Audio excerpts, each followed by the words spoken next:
మనల్ని ఏం చేస్తాడు? ఆశీర్వదిస్తాడు, మన నిధులను నింపుతాడు.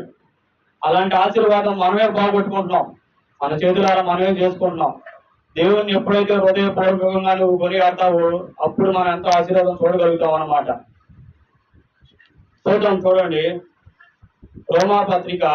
రోమిలికి రాసిన పత్రిక 8వ అధ్యాయం 35వ వచనం చదవండి. క్రీస్తు ప్రేమ నుండి మనల్ని ఎడబాపు వాడెవడు?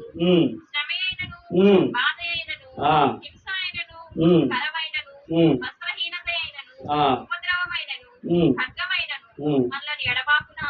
చూడండి, ఇక్కడ ఏం చేస్తున్నారు? దేవుడు ఏం మాట్లాడుతున్నారండి? క్రీస్తు ప్రేమ నుండి మనల్ని ఎడబాపు వాడు ఎవడు? ఇక్కడ ఈ లోకంలో ఎవరికి అధికారం లేదు. మనకి క్రీస్తు ప్రేమ నుండి మనల్ని ఎడబాడు ఎవడైనా మనతో మనమే మన చేతులారా చేసుకుంటాం అన్నమాట. ఈ శ్రమ అయినను, బాధ అయినను, ఖడ్గమైనను, వస్త్రహీనత అయినను, హింస అయినను, ఉపద్రవమైనను ఇవన్నీ మన చేతులారా మనమే చేసుకొచ్చుకుంటున్నాం అన్నమాట. మన హృదయపూర్వకంగా దేవుడికి ఇష్టంగా జీవించలేకపోవటం, దేవుని ఆజ్ఞలకు కట్టడలకు ఆయన విధులను నిర్వర్తించలేకపోవటం, మన చేతులారా చేసుకోవడం వల్లనే మనం మరి ముఖ్యంగా మనం దేవుణ్ణి ప్రేమించాలి. దేవుని ప్రేమించినప్పుడు మనం ఏం చేస్తారంటే ఆస్తికర్తలుగా చేస్తారు, మన నిధులను నింపుతారు. ఇదినా మనం ప్రభుని ప్రేమించే వారిగా ఉన్నామా? లేవు. దేని ప్రేమిస్తున్నాము? లోకాన్ని ప్రేమిస్తున్నాం, లోక ఆశల్ని ప్రేమిస్తున్నాం. పురుషులైతే స్త్రీలని, స్త్రీలైతే పురుషుల్ని, మృతులైతే ఆశల్ని వీటి మీద ప్రేమిస్తున్నారని చెప్తే దేవుణ్ణి ప్రేమించట్లేదు. ఎందుకని ఇదినా ఆ రీతిగా ఉంటున్నారు? మీరు హృదయపూర్వకంగా దేవుని కొనియాడినప్పుడే మనల్ని ప్రభు వారు ఏం చేస్తారు? మన ఆస్తికర్తలుగా చేసి మన నిధులను నింపుతాడు. అలాగే యోహాను సువార్త చూడండి, 15వ అధ్యాయము. యోహాను సువార్త 15వ అధ్యాయం 9-10 చదవండి.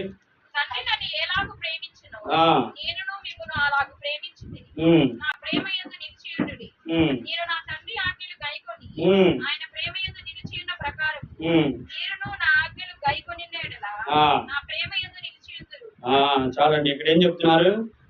తండ్రి ఎలాగూ మనల్ని ప్రేమిస్తున్నాడు, నేను మిమ్మల్ని అలాగే ప్రేమిస్తున్నాడు అన్నమాట.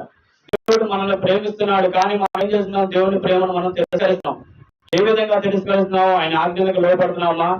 ఆయన కట్టడలను, ఆయన విధులను నిర్వర్తిస్తున్నామా? మనం మొట్టమొదట మనం ఆజ్ఞలకు లోబడి జీవించినప్పుడైతే మనం ఎంతో ఆశీర్వాదం చూస్తాం అన్నమాట.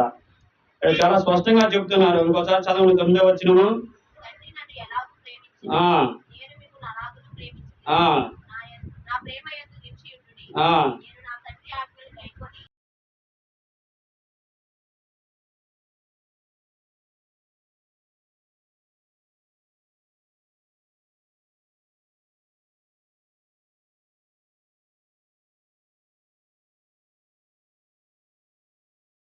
అలాగే మనల్ని కూడా ప్రేమిస్తున్నాడు అంటే యేసు ప్రభు వారిని వాళ్ళ తండ్రి యేసోబు గారు ఎలా ప్రేమించారో ఆ రీతిగా మనల్ని కూడా ప్రేమిస్తున్నాడు. కానీ మనం ఏం చేస్తున్నాము? ఆ ప్రేమను తృణీకరిస్తున్నాం అన్నమాట.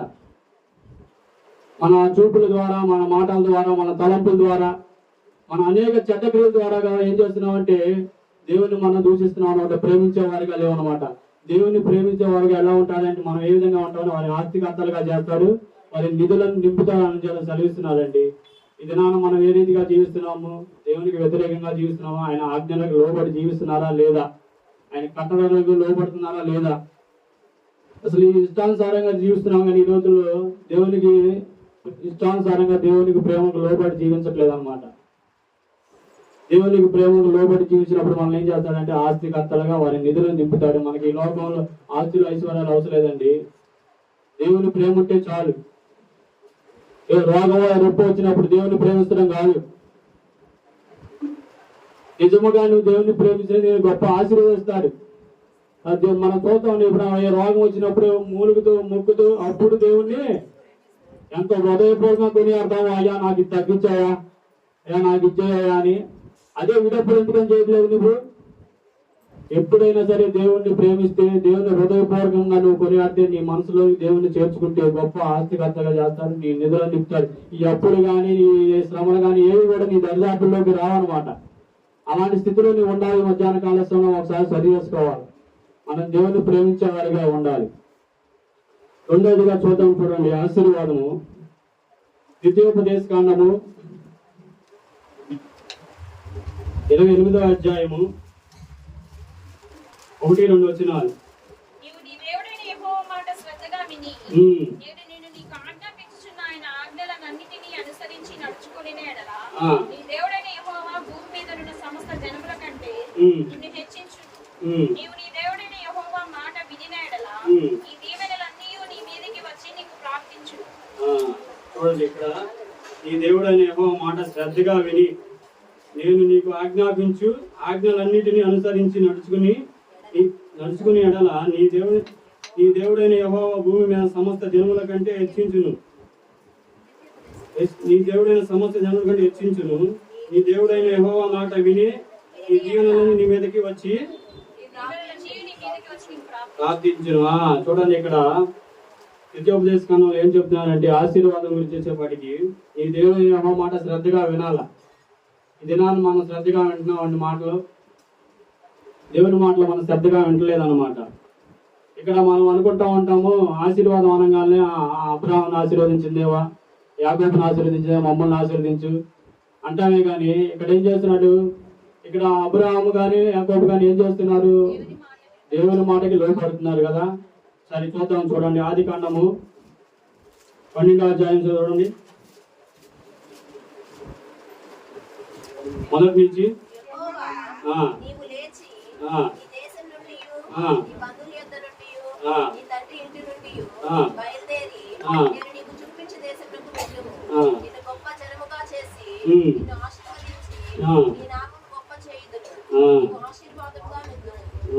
చూడండి, ఇక్కడ అబ్రహాం గురించి ఏం చెప్తున్నానండి? నువ్వు లేచి నీ తండ్రి వద్ద నీ దేశము నుండి నీ బంధువుల వద్ద నుండి నీ తండ్రిని విడిచిపెట్టి వెళ్ళమంటున్నారండి. అదే మనల్ని ఎవరన్నా నువ్వు ఈ దేశాల నుంచి నీ తండ్రి నుంచి వెళ్ళమంటే మనం వెళ్తామా? వెళ్ళాం. ఇక్కడ అబ్రహాం ఏం చేస్తున్నాడు? అన్నిటిని విడిచిపెట్టి వెళ్తున్నాడు. ఇక్కడ దేవుని మాటకి లోపడ్డాడా లేదా? లోబడి వెళ్ళాడు అనమాట. అలాగే ఏం చెప్తున్నాడంటే అక్కడ అన్నిటిని విడిచిపెట్టినప్పుడు ఆశీర్వాదం చూశాడు కానీ దానికి ముందు ఆశీర్వాదం చూడలేదన్నమాట. అలాగే చూద్దాం, చూడండి హెబ్రీయులకు రాసిన పత్రిక 11:8 ఒకసారి చదవని చెప్తాను.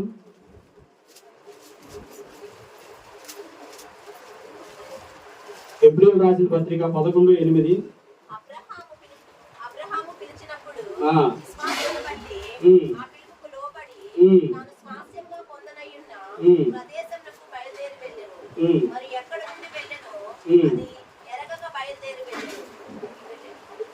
వచ్చిన ఒకటి చాలండి. ఏప్రిల్ 11:8 ఒకసారి చదవండి.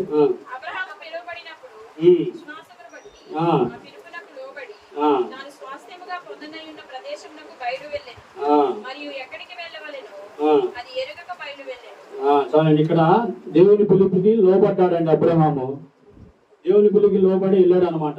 అదే మనం చెప్తే మనం నువ్వు ఫలానా చోటకి వెళ్ళని చెప్తే మనం వెళ్తామా? నువ్వు చెప్పేది ఎందులే, మనం చేసేది లేదని అనుకుంటాం. ఇక్కడ అబ్రహాం గారు అట్లా అంటలేదు. దేవుని పిలుపుకి లోబడ్డాడు. ఇక్కడ దేవుని పిలుపుకి లోబడతాం అంటే ఇక్కడ ఏం చేశాడు? విశ్వాసం ఉంచాడు అనమాట. దేవుని యందు విశ్వాసం ఉంచి వెళ్తానమాట. అప్పుడు అక్కడ దేవుని యందు విశ్వాసం ఉంచిన తర్వాత ఏం చేస్తాడు? ఒకసారి చదువుతాను చూడండి.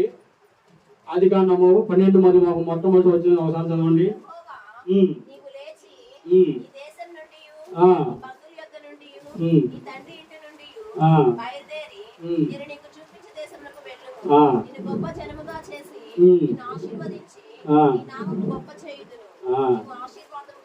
చూడండి, ఇప్పుడు ఇవన్నీ కాదండి, దేవుడు ఇవన్నిటిని అబ్రహాం అన్నిటిని విడిచిపెట్టినప్పుడు అప్పుడు ఆశీర్వాదం చూసాడే గాని ఈ లోకానుసారంగా కాకుండా అబ్రహాం అన్నిటిని విడిచిపెట్టాడు అనమాట. మనం కూడా ఈ దినాల్లో విడిచిపెట్టాల్సి విడిచిపెడుతున్నామా? మనసులో అనేకమైన ఉంచుకొని పైకి ఇచ్చేస్తున్నాం చెప్తే పెద్ద పెద్ద సేవకులు కూడా చెప్తారు, అది నేను అబ్రహాం ఆశీర్వదించిందేవా, యాకోబుని ఆశీర్వదించాను, నన్ను కూడా ఆశీర్వదిస్తాడు, నీకు కడుపుని కాక నీకు వచ్చును కాక అంటే వీటన్నిటి మీద ఇచ్చేస్తారో చెప్తే ఇక్కడ అబ్రహాము దేనికి లోబడ్డాడు? దేవునికి లోబడి విడిచిపెట్టాల్సి విడిచిపెట్టి వెళ్ళాడు కాబట్టి ఇక్కడ ఆశీర్వాదం పొందాడు. ఈ దినాల మనం గుర్తించలేకపోతున్నాం అన్నమాట. ప్రతి ఒక్కరు సాగులు చెప్తున్నారు, చెందుతున్నారే కానీ మన దేవుడు మన అంకులు ఎంతో మర్మంతో కూడిన వాక్యం అన్నమాట. ఇది మనకి ఎన్నో సార్లు బోధించాడు కానీ మనం ఇచ్చేసాం అనమాట. బోధించినప్పుడు చాలా స్పష్టంగా చెప్పానంట. పెద్ద పెద్ద సేవకులు కూడా నీకు వచ్చును కాక నీకు జరుగును కాక అని చెప్తారే కానీ అబ్రహామును ఏ విధంగా ఆశీర్వదించాడు, నిన్ను ఆ విధంగా ఆశీర్వదిస్తారని చెప్పాడే కానీ ఆయన విడిచిపెట్టాల్సి విడిచిపెట్టాడు. ఏమేమి విడిచిపెట్టాడు? తన భార్యని విడిచిపెట్టాడు, తన బంధువుని విడిచిపెట్టాడు, దేశం విడిచిపెట్టాడు, తండ్రి ఇంటిని కూడా విడిచిపెట్టాడు అనమాట. చివరికి తన కుమారుని కూడా ఇయటానికి వెనుదీయలేదు అనమాట. తను ప్రేమించిన కుమారుని చూడండి, ఆదికాండం 22:2 అప్పుడు ఆయన ఉమ్. నీకు ఒక్కడైయున్న నీ కుమారుని ఆ. అనగా ఆ. నీవు ప్రేమించి ఇస్సాకుని తీసుకుని ఆ. మోరియా దేశమునకు వెళ్ళి ఆ. అక్కడ నేను నీతో చెప్పబో పర్వతములలో ఒక దాని మీద దహన బలిగా అతన్ని అర్పించమని చెప్పేది. ఉమ్. తెల్లవారినప్పుడు ఉమ్. అబ్రహాము లేచి ఉమ్. తన గాడిదకు గంత కట్టి ఉమ్. తన పనివారిలో ఇద్దరిని తన కుమారుడు ఇస్సాకుని వెంటబెట్టుకుని దహన బలి కొరకు కట్టెలు చీల్చి ఉమ్. లేచి దేవుడు తనతో చెప్పిన చోటికి వెళ్ళాడు.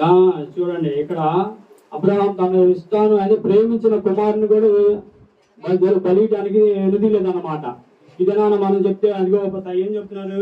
నేను చూపించు మోరియా కొండకు, అంటే మోరియా కొండలు చాలా ఉంటాయి కానీ నేను చూపించు మోరియా కొండకు అంటే ఇంతవరకు వచ్చింది చాలయ్యా, ఇంకా నువ్వు చూపించిన వాడికి ఆడపోవాలా ఎడగపోవాలా అని మనం వ్యతిరేకంగా మాట్లాడతాం. కానీ ఇక్కడ అబ్రహాం ఏం చేస్తున్నాడు?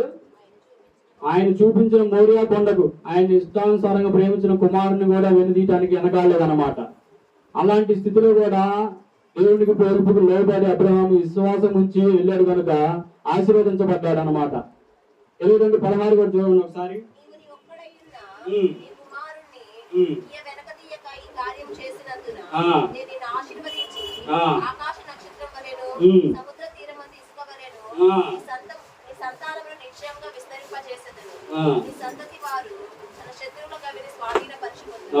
చాలండి. ఇక్కడ ఏమన్నా అప్పుడు ఆశీర్వాదం మొదలైంది అబ్రహాంకి. తన సొంత కుమారునైనా తీయటానికి వెనుదీలేదు కనుక అప్పుడు దేవుని వద్ద ప్రత్యక్షమయ్యి చెప్తున్నా అనమాట, నీ సొంత కుమారునైనా నువ్వు నా గీతానికి వెనుదీలేదు కనుక నేను ఇప్పుడు దినాన ఆశీర్వదిస్తాడు అంటున్నాడు. ఏ విధంగా ఆశీర్వదిస్తాడు చూడండి. సముద్ర తీరం అందరూ ఇసుక రేణు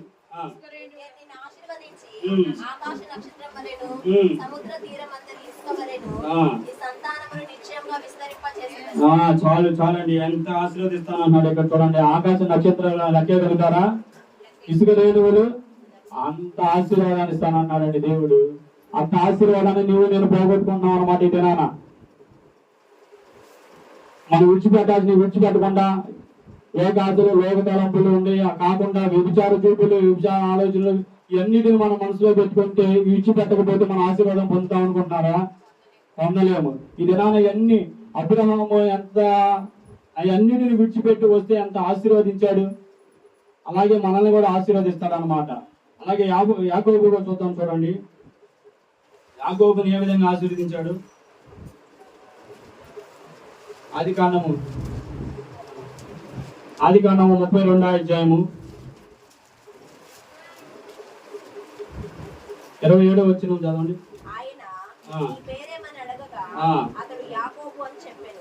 అప్పుడు ఆయన నీ దేవునితోనూ మనుషులతోనూ పోరాడి గెలిచితివి కనుక ఇక మీదట నీ పేరు ఇశ్రాయేలే గాని యాకోబు అనబడదని చెప్పాను. అప్పుడు యాకోబు నీ పేరు దయచేసి తెలుపమనెను. అందుకు ఆయన నీవు ఎందు నిమిత్తము నా పేరు అడిగితివని చెప్పి అక్కడ అతన్ని ఆశీర్వదించాను. చూడండి, ఇక్కడ యాకోబు చూస్తున్నాడు. యాకోబు ఎవరిని మోసం చేశాడండి? తన అన్నను మోసం చేశాడు, తర్వాత తన తండ్రిని మోసం చేశాడు, తన మేనమామని మోసం చేశాడు. ఇంతమందిని మోసం చేసి తండ్రి దగ్గరికి వచ్చి ఏమన్నాడు? నన్ను ఆశీర్వదించాడా? నన్ను ఆశీర్వదించా అంటున్నాడు. అప్పుడు ఆశీర్వదించాడా? నువ్వు ఇంకా ఎవరో చెప్పమని ప్రభు వారు అడుగుతున్నప్పటికీ చెప్పట్లేదు అనమాట.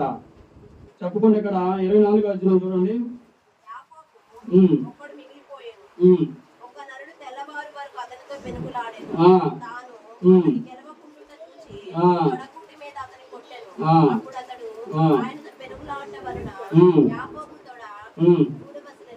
చూడండి, ఇక్కడ ఎంతసేపు బతిలాడినా కానీ చెప్పలేదండి. ఒక్కసారిగా దేవుడు ఏం చేశాడు?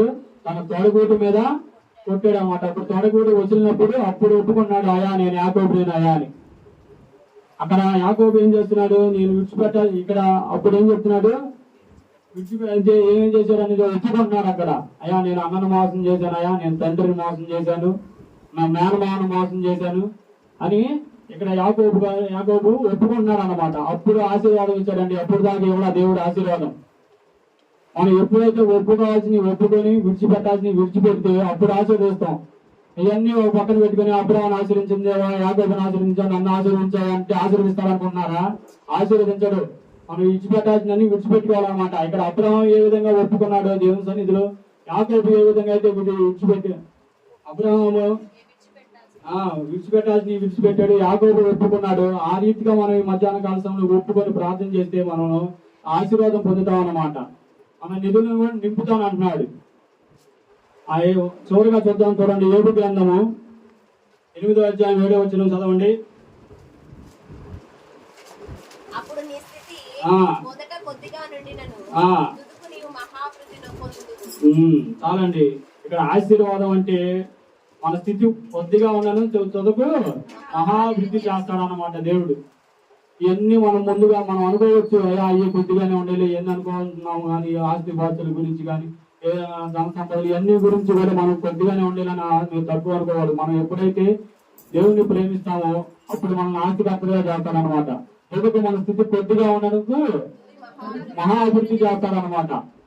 మనం ఈ దినాన విడిచిపెట్టి దేవునికి ఇష్టానుసారంగా ఆయన ఆజ్ఞలకు ఆయన లోబడి జీవించినప్పుడు మనల్ని ఏం చేస్తాడు? గొప్ప ఆస్తికర్తలుగా చేస్తాడు, మన నిధులు నింపుతాడు. మన ఈ దినాన ఏం చేస్తూ ఉండాలంటే దేవుని ప్రేమించేవారుగా ఉండాలి. మొట్టమొదట ఈ దినాన మధ్యాహ్నం కాల సమయంలో మీరు దేవుని ప్రేమిస్తున్నారా? అలాగే అబ్రహాము విడిచిపెట్టినట్టుగా దేశాన్ని కానీ బంధువులు ఇలాంటివి మన మనసులో ఉండా ఈ లోకాదులు లోక తలపులు ఇలాంటివన్నీ విడిచిపెడుతున్నారా లేదా? అలాగే యాకోబు ఒప్పుకుంటున్నాడు. ఇక్కడ తండ్రిని మోసం చేసి ఒప్పుకుంటున్నాడు, అన్నను మోసం చేసి ఒప్పుకున్నాడు, తన మేనమావను మోసం చేసి ఒప్పుకున్నాడు. ఈ దినాన్ని నువ్వు ఒప్పుకుంటున్నావా? ఈ మధ్యాహ్న కాలంలో నువ్వు ఒప్పుకొని ప్రార్థన చేస్తే దేవుడు నిన్ను ఆశీర్వదిస్తాడండి. ఆశీర్వదించడానికి సిద్ధంగా ఉన్నాడు అనమాట. ఈ వాక్యం అందరికి అర్థమైంది అనుకుంటున్నాను. అందరికి అర్థమైందండి? అర్థమైతే ఒక ఇద్దరికి ప్రార్థన చేయండి, ఒకరిద్దరుగా విన్న వాక్య ప్రకారం.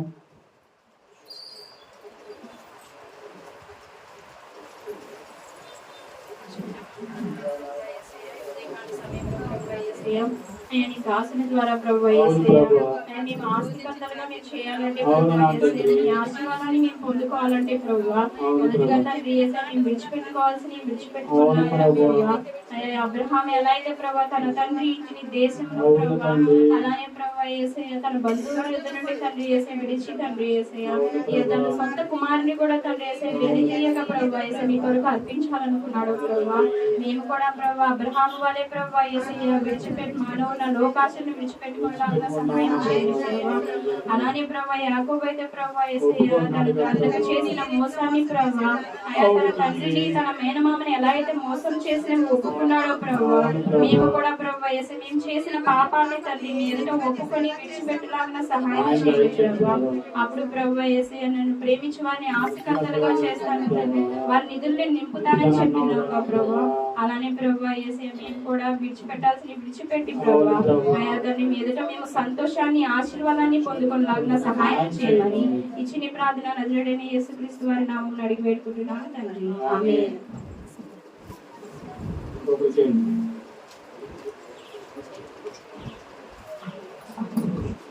మహాపరిశుద్ధ ప్రేమ గల తండ్రి దైవ నామానికి వందనాలు స్తోత్రాలు ప్రభువా.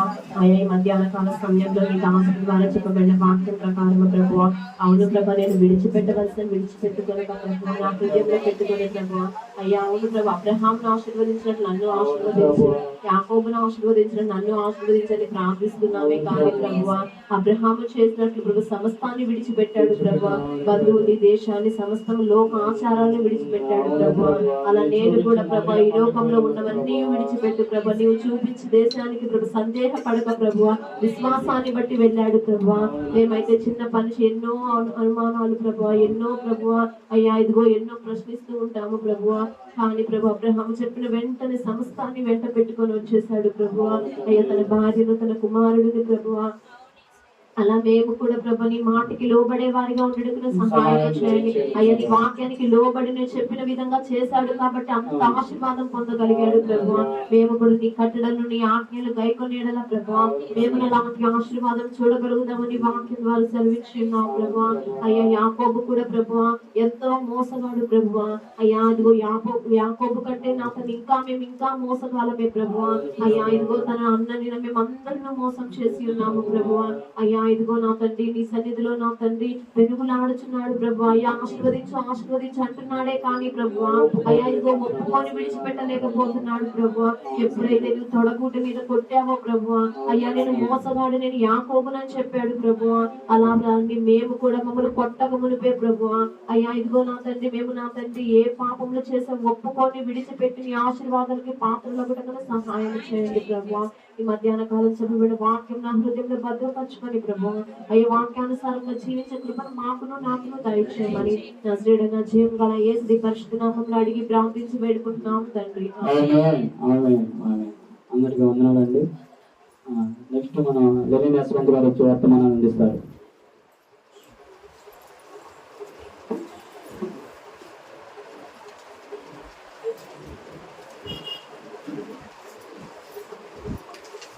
అందరికీ వందనాలండి. కళ్ళు మూసుకున్నట్లయితే చిన్న ప్రార్థనతో మనం ప్రారంభించుకున్నాం. పరిశుద్ధిగా మహోన్నతుల తండ్రి మీకు వేలాది వందనాలు ప్రభావ. ఇదే ప్రభావ గత ఆదివారం నుంచి ఆదివారం వరకు మమ్మల్ని సజీవు లెక్కలో ఉంచినందుకు మీకు వేలాది వందనాలు ప్రభావ. ఈరోజు వాక్యం చెప్పుకోవచ్చుగా తండ్రి వేసే నాకు మంచి జ్ఞానాన్ని దయచేయండి ప్రభావ. వినే వారు కూడా తండ్రి వేసే మంచిగా వినలా సాయం దయచేయండి. మంచి రాత్రి అక్కడ పని చేయడం చూడండి ప్రభావ. అలాగే పిల్లలు కూడా తెలుసుకున్న తండ్రి వేసే శ్రద్ధ కూర్చొని అలా సాయం చేయమని ఇచ్చిన ప్రార్థన పాదాల్సాన్ని చేర్చుకోమని నదుడైన యేసుక్రీస్తు నామములో అడిగి వేడుకొని ప్రార్థిస్తున్నాం తండ్రి. ఈరోజు మనం హృదయం గురించి తెలుసుకుందామండి. హృదయం అంటే ఏంటి? హృదయం అంటే గుండె. హృదయం అంటే గుండె కదా. గుండె అనేది మనకి చాలా ఇంపార్టెంట్. ఏం చేస్తుంది గుండె? రక్తాన్ని అన్నిటికీ ప్రవహింపజేసింది. దాని నుంచి రక్తం శుద్ధి అయ్యి రక్తం బాడీ మొత్తానికి వెళ్ళింది. అటువంటి గుండెని మనం గుండె అనేది చాలా ఇంపార్టెంట్ మనకి. ఇప్పుడు ఒక వాహనానికి ఇంజిన్ ఎంత ఇంపార్టెంటో మన శరీరం కూడా మన గుండె కూడా అంతే ఇంపార్టెంట్. ఇప్పుడు మన ఇంజిన్ మనం మంచిగా మెయింటైన్ చేస్తాం కదా, టయానికి మెయింటైన్ చేయకపోతే లేదా ఏ పడితే ఆ ఇంజిన్ ఆయిల్ వాడితే ఏమైంది? వాహనానికి పాడైపోయింది ఇంజిన్ ఆయిల్. ఇప్పుడు మన హృదయం కూడా అట్లాంటిదే. ఏ పడితే మన హృదయంలో ఆలోచనలు పెట్టుకుంటే మన హృదయం కూడా పాడైపోయింది. ఇంజిన్ పాడైపోతే ఏమైంది? బండి ఇంకా బోర్కి వచ్చేసింది. అలానే మన హృదయం కూడా చెడిపోతే ఏమైంది? మన శరీరం కూడా బోర్కి వచ్చేసినట్టే, చెడిపోయినట్టే మన శరీరం కూడా. అందుకని మన హృదయాన్ని మనం జాగ్రత్తగా చూసుకోవాలి. పరిశుద్ధ గ్రంథంలో ఈరోజు మనం చూసుకుందామండి హృదయం గురించి ఏం చెప్పారో.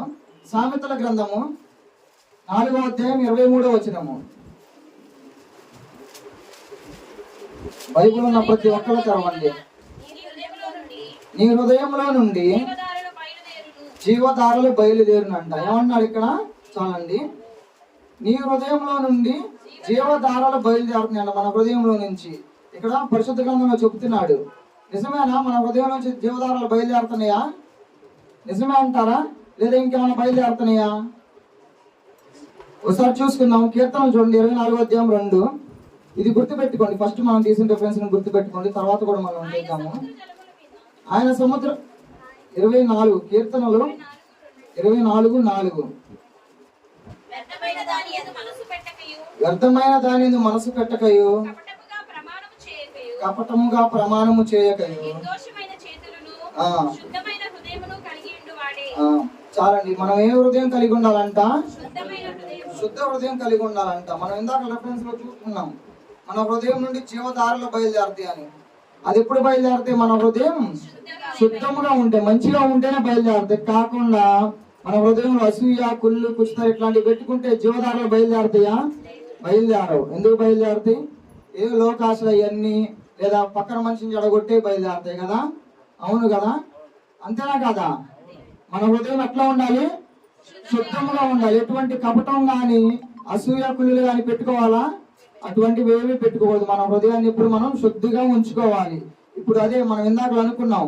ఇప్పుడు ఇంజిన్ ఆయిల్ పిచ్చి ఇంజిన్ ఆయిల్ వాడితే ఏమైంది? ఇంజిన్ చెడిపోయింది. అట్లాగే పిచ్చి ఆలోచనలు పెట్టుకుంటే మన హృదయం ఏమైపోద్ది? మన హృదయం కూడా చెడిపోయింది. అదే కీర్తన గ్రంథం 119:11 వచనాలు చూడండి. 119వ అధ్యాయం 11వ వచనం.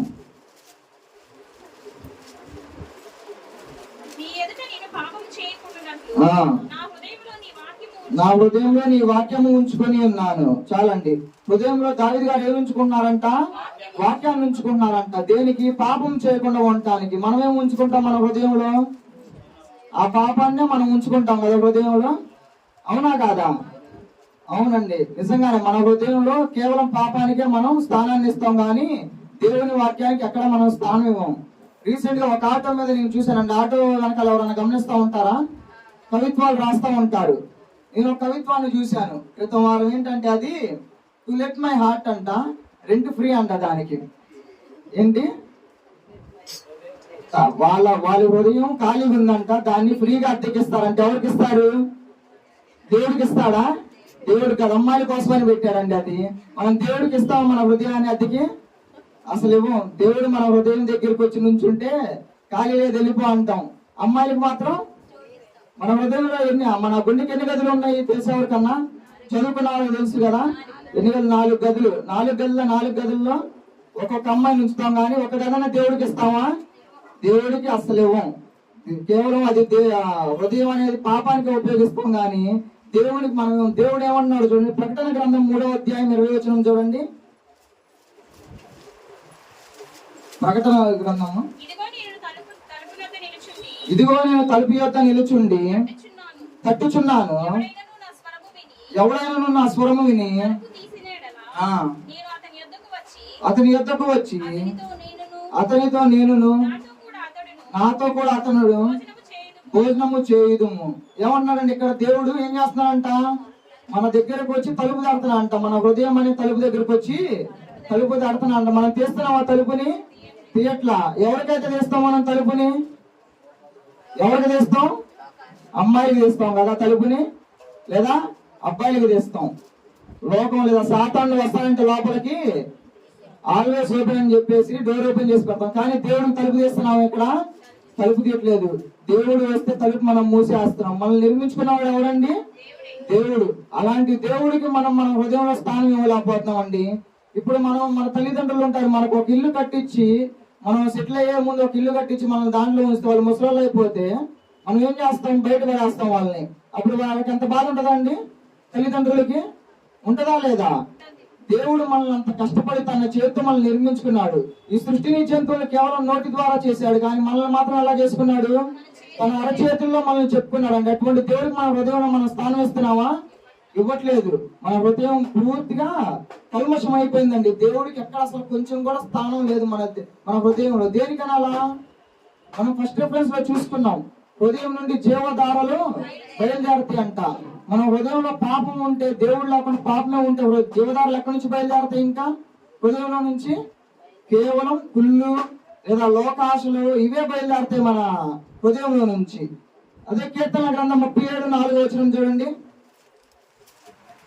37వ అధ్యాయం 4వ వచనం. యెహోవాను బట్టి సంతోషించుము, ఆయన నీ హృదయ వాంఛలు తీర్చును. దేవుడు అంట మన హృదయ వాంఛలు తీరుస్తాడంట. ఎప్పుడు? మన హృదయంలో అమ్మాయికి చోటిస్తే నా తీర్చేది? దేవునికి చోటిస్తే ఆయన ఏం చేస్తాడు? మన హృదయ వాంఛలు తీరుస్తాడు. అంతేగాని ఈ లోకాన్ని మనం హృదయంలో పెట్టుకొని, లేదా సాతానుడికి మన హృదయంలో స్థానం ఇస్తే మన హృదయ వాంఛలు దేవుడు ఎట్లా తీరుస్తాడు? తీర్చడు. మనకి ఎన్నో కోరికలు ఉంటాయి. ఈ లోకంలో ఉన్నాం కాబట్టి మన మనుషులం కనుక మనకు కోరికలు ఉంటాయి. ఆ కోరికలు తీరాలంటే దేవుడి దగ్గరికి ఖచ్చితంగా వెళ్ళాల్సిందే. కానీ దేవునికి మాత్రం మన హృదయంలో చోటు అనేది లేదు. మనం ఎవరికి ఇస్తాం? అమ్మాయిలకి అబ్బాయిలకి ఇస్తున్నాం. వాళ్ళు ఏం చేస్తారు? మన హృదయాన్ని చివరికి హార్ట్ బ్రేక్ చేసి వెళ్ళిపోతారు, అవునా కాదా? ఎవరైనా ఈ లోకంలో ఉన్న మన ఎవరికైనా బంధువులకే గాని, లేదా వేరే స్నేహితులకే గాని, లేదా ప్రేమికులు గాని మన హృదయంలో చోటిస్తే ఏం చేస్తారు? వాళ్ళు మన హృదయాన్ని పగలగొట్టేసి వెళ్ళిపోతారండి, అవునా కాదా? ఎంతో మంది ఇది ఫేస్ చేసే ఉంటారు. కానీ దేవుడు ఏం చేస్తాడో మనం చూద్దాము. కీర్తన గ్రంథం 34:18 చూడండి. విరిగిన హృదయం గల వారికి యెహోవా ఆసనుడు. దేవుడు ఏం చేస్తాడంట? విరిగిపోయిన హృదయాన్ని కూడా దేవుడు మళ్ళీ అతికించగలడు. దేవుడు దాని విరిగిన హృదయానికి దేవుడు ఆసనుడు అంట. కానీ దానికి ముందు ఏం చేస్తాం? మనం దేవునికి స్థానం, ఎవరికో స్థానం ఇచ్చేసేసి మనం హార్ట్ బ్రేక్ చేసుకుంటాం. అప్పుడు మనకి దేవుడు గుర్తొస్తాడు, అవునా కానా? అవును కదా? అది హార్ట్ బ్రేక్ అయిన తర్వాత మనకి దేవుడు గుర్తొస్తాడు. దానికి ముందే మనకు గుర్తొస్తాడా దేవుడు? గుర్తుకు రాడు. సరే అది అయిపోయిన తర్వాత కూడా దేవుడు మనల్ని అదే రెడీగా ఉంటాడు, మనం యాక్సెప్ట్ చేస్తే రావటానికి. ఆ గుండెని కానీ ఆ హృదయాన్ని కానీ అతికించడానికి రెడీగా ఉంటాడు. కానీ కొంతమంది విరిగిన హృదయంతో కూడా వాళ్ళు లోకంలోనే ఉంటారు, అవునా కదా? బాధతో కానీ లేదా ఏమనైతే ఏం చేస్తారు మనుషులు, బాధతో ఉంటే కొంతమంది తాగుతారు. దేనికంట? తాగేది ఎందుకు? బాధలో ఉన్నామని తాగుతారు. ఎంతవరకు ఆ బాధని మర్చిపోతారు తాగి?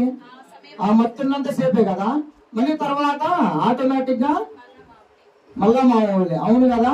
అదే దేవుడికి మనం మన హృదయంలో స్థానం ఇస్తే అటువంటి పరిస్థితి మనకు వస్తుందా? మన హృదయం విరిగిపోయేంత పరిస్థితి మనకు వస్తుందా?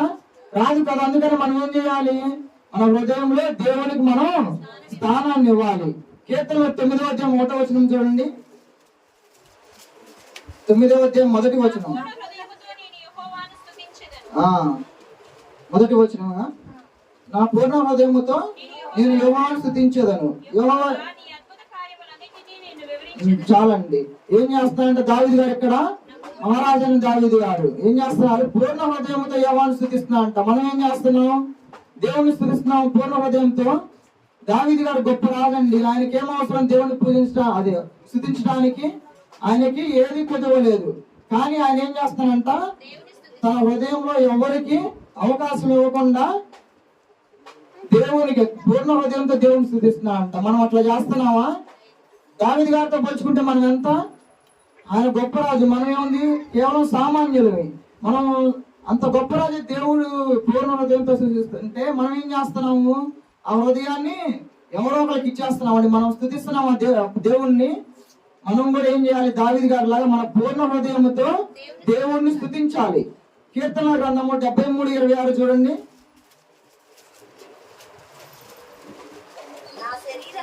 నా శరీరము, కీర్తన గ్రంథము 73వ అధ్యాయం 26.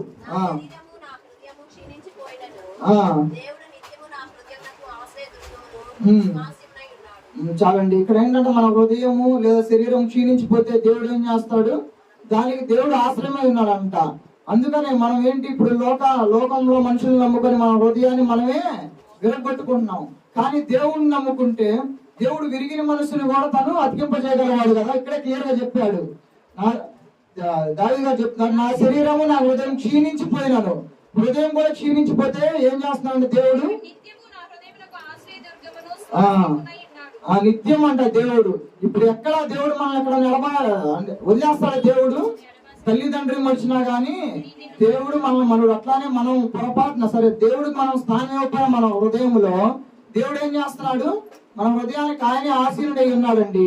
కాబట్టి కేవలం మనం చేయాల్సింది ఏంటంటే ఆయనకి సహకరించాలి. ఆయనకి మన హృదయ ద్వారాలు మనం తెరిచిపెట్టి ఉంచాలి. అప్పుడేమైంది? దేవుడు మనకు మనసుకి అది ఆశీనుడై ఉంటాడు. మనకి ఇంకా అప్పుడు ఏమైనా కొద్దు ఉంటుందా? కొద్దు ఉండదు. అప్పుడు మనకి ఏమైనా బాధ ఉంటుందా? బాధ ఉండదు. మనకి ఏమైనా హార్ట్ బ్రేకింగ్ ఉంటుందా? ఏముండదు. దేవుడు ఉంటే మన హృదయం ఎప్పుడు మంచిగా ఉంటది. ఎక్కడ మనకి అదే మనసులో కల్మషం కానీ హృదయంలో కల్మషం కానీ లేదా వేరే ఆలోచనలు కానీ ఏవి రావు. అదే కీర్తన గ్రంథం 9వ అధ్యాయం 12వ వచనం చూడండి. మళ్ళీ చెప్తున్నారు ఇక్కడ,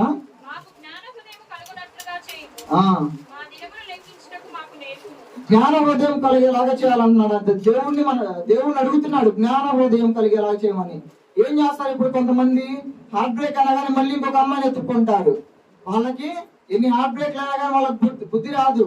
కాక ఏదో దేవుడికి అవకాశం ఇవ్వడు కానీ లోకానికి బాగా అవకాశం ఇస్తాడు. అందుకని ఇక్కడ దావీదు గారు ఏమంటారు? జ్ఞాన హృదయం కావాలంట. అప్పుడే మనం ఏం చేస్తాం? జ్ఞాన హృదయం ఉంటే దేవునికి మన మనసులో అవకాశం ఇస్తాము. అందుకని మనం కూడా ఏం ప్రేయర్ చేసుకోవాలి? నాకు జ్ఞాన హృదయం ఇవ్వండి అని మనం ప్రేయర్ చేసుకోవాలి. సామెతల గ్రంథం 21వ అధ్యాయం 2వ వచనం చూడండి.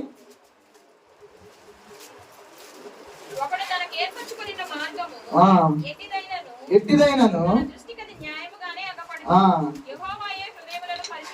పరిశీలన చేయడు. యెహోవా ఎవరంటండి? ఇక్కడ హృదయాలను పరిశీలన చేయవాడంట. మన హృదయాన్ని పరిశీలన చేసేవాడు యెహోవా. ఇప్పుడు నాకు ఎదుటివాడి హృదయం తెలిసిద్దా? తెలీదు. కానీ దేవుడికి ప్రతి ఒక్కరి హృదయం తెలిసిద్ది. ఆ హృదయంలో ఏమున్నా తెలిసిద్ది. ఇప్పుడు మనం అనుకుంటాం నేను చేసే ప్రతిదీ కరెక్టే అనుకుంటాం, అవునా కాదు? ఇక్కడ అదే చెప్పాడు. మనం అనుకున్నది మనం కరెక్టే అనుకుంటాం, కానీ మన మనసులో ఉన్నది దేవుడికి తెలుసు. ఇప్పుడు మనం చేసేది కరెక్టా రైట్ అనేది దేవుడికి మాత్రమే తెలుసు. మనం తప్పును కూడా ఏం చేస్తాము, అది కరెక్ట్ అని మనం అదే ఊహలో ఉండిపోతాం. నేను చేసేది ప్రతిదీ కరెక్ట్ అని ఊహలో ఉండిపోయి మనం ఏం చేస్తాం, ఆ పనులు చేసేస్తానే ఉంటాం. కానీ దేవుడికి మనం హృదయం ఇస్తే దేవుడు ఏంటంటే ఏం చేస్తాడు, మన హృదయాన్ని పరిశీలిస్తాడు. అప్పుడు ఏమైంది, మనకి మనం చేసేది కరెక్టా కాదా, అవునా కదా, మనం చేసేది కరెక్టా కాదా, లేదా మనం తప్పు మార్గంలో వెళ్తున్నామా సరైన మార్గంలో వెళ్తున్నామా అనేది దేవుడికి తెలుసు. కాబట్టి మనకు కూడా దేవుడు తెలియజేస్తాడు. అప్పుడు మనం ఏం చేస్తాము, కరెక్ట్ మార్గంలో వెళ్తాము. కానీ కొంతమంది ఏం చేస్తారు, దేవుడికి స్థానం ఇవ్వకుండా, దేవుడికి పరిశీలన చేయడానికి మన తన హృదయాన్ని ఇవ్వకుండా వాళ్ళ మనసుని కఠినం చేసుకుంటారు వాళ్ళ హృదయాలని. చూద్దాం చూడండి, సామెతల గ్రంథం 28:14. ధన్యుడు హృదయాన్ని ఏం చేస్తారు, వాళ్ళు కఠినపరుచుకుంటాడు. దేవుడికి ఎవరు వాళ్ళ హృదయం ఏం చేస్తాయి, కఠినపరుచుకుంటే ఏమైందంట, కీడులో పడతాడంట.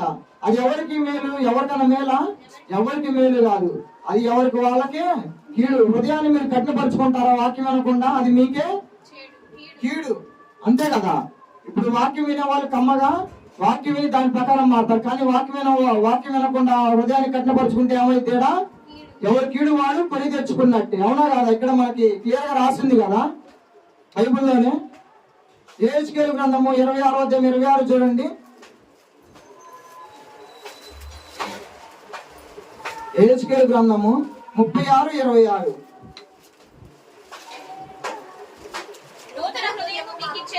నూతన హృదయము మీకు ఇచ్చేదను,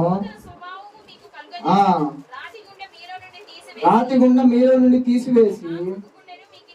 చాలండి. ఏం చేస్తారంటే దేవుడు మనకు నూతన హృదయాన్ని ఇస్తాడంట అండి.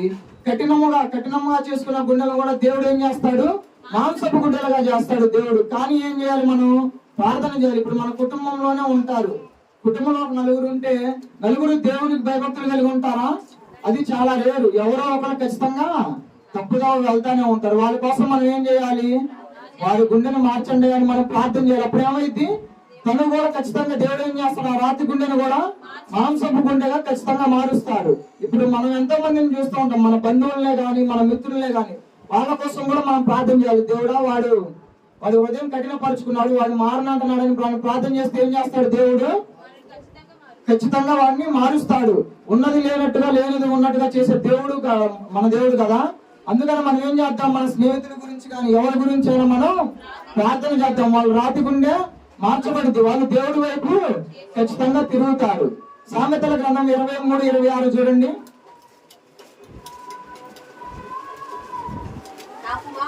నా కుమారుడా నీ హృదయము నాకిమ్ము, నా మార్గములు నీ కన్నులకు ఇంపుగా ఉండని. ఇక్కడ దేవుడు ఏమన్నాడండి, మన హృదయాన్ని ఇవ్వమంటున్నాడు దేవుడు. అప్పుడు మన దారులు మంచిగా చేస్తారంట, మన కన్నులు మంచిని చూసేవాడు ఇలా చేస్తారంట. మన హృదయం మనం ఇందాక అనుకున్నాం, దేవుడికి ఇస్తున్నావా, దేవునికి ఇవ్వట్లేదు. ఇక్కడ క్లియర్ గా దేవుడే అడుగుతున్నాడు ప్రత్యక్షంగా, నా కుమారుడా నీ హృదయం నాకు ఇమ్మని క్లియర్ గా అడుగుతున్నాడు. అప్పుడు మనం ఏం చేయాలి, దేవుడి మాట విని మన హృదయాన్ని దేవుడికి ఇద్దాం. దేవుడికి ఇస్తే ఏం చేస్తాడు, మనల్ని మంచి మార్గంలో నడిపించేలాగా దేవుడే చూస్తాడు, అవునా కాదా. 28వ అధ్యాయం చూడండి, 28:14. నిత్యము భయము కలిగి ప్రవర్తించుకోవాడు ధన్యుడు.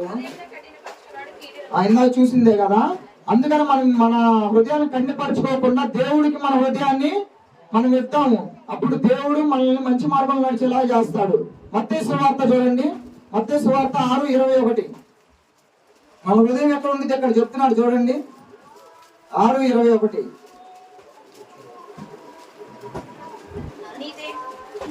మత్తయి సువార్త 6వ అధ్యాయం 21వ వచనం. నీ ధనం ఎక్కడ నుండినో అక్కడనే నీ హృదయం ఉండును. నీ హృదయం ఎక్కడ ఉండిద్దంట, ధనం ఎక్కడ ఉండిద్ది అక్కడ ఉండిద్దంట. ఇక్కడ చర్చిలో ఎంతమంది ఉన్నారు కానీ ఎంతమంది హృదయాలు వాళ్ళ దగ్గర ఉన్నాయండి, ఇంటి దగ్గర లేకుండా, లేదా వాళ్ళ బీరువా లాకర్లో రాకుండా, లేదా వేరే చోట లేకుండా ఇక్కడే ఉన్న వాళ్ళ హృదయాలు ఉన్నాయని అట్లా చెప్తాము. మనం ఏమో చెప్పలేము, దేవుడే చూసుకోవాలి అదంతా, అవును కదా. హృదయాన్ని పరిశీలించేవాడు ఎవరో అనే కదా. ఇక్కడికి వచ్చి మనం వాక్యం వినడానికి కదా ప్రేయర్కి వచ్చేది. మనం వాక్యం వినాలి, కానీ మన హృదయాలను ఎక్కడ పెట్టుకుంటాం, మనం మన ధనం లేదా మన లవ్ చేసిన అమ్మాయి ఎక్కడుంది అక్కడికి పోయిద్ది, లేదా లవ్ చేసిన అబ్బాయి ఎక్కడున్నాడు అక్కడికి పోయిద్ది, లేదా ఇంకేంటి ఎక్కడ వాళ్ళకి సంబంధించిన ఏమిటి అక్కడికి వెళ్ళిపోయింది హృదయం. కానీ అట్లా వెళ్ళకూడదండి. ఇప్పుడు ఇందాక మనం చూసుకున్నాం స్టార్టింగ్ లో హృదయం నుండి జీవధారలు వస్తాయి అని, దాని గురించి ఇప్పుడు చూసుకున్నాం. ఇర్మియా గ్రంథం 17:10 చూడండి.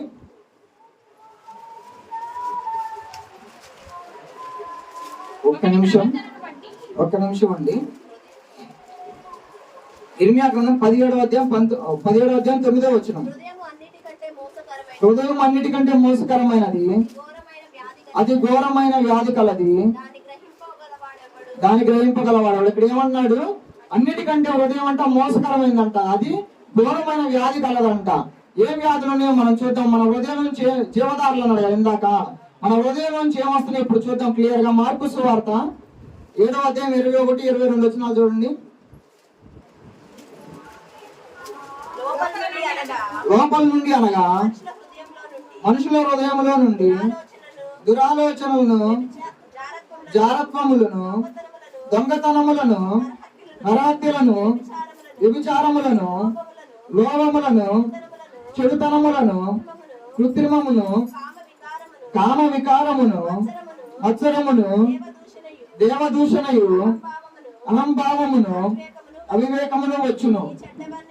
ఏం వస్తున్నాయి అంట హృదయం నుండి? ఏ జీవధారలు వస్తున్నాయో చూసారు ఇక్కడ మన క్లియర్ గా. ఇక్కడ ఏమొస్తున్నాయో మెన్షన్ చేశాడు. దేంట్లో నుంచి వచ్చేది? మన హృదయంలో నుంచేనండి.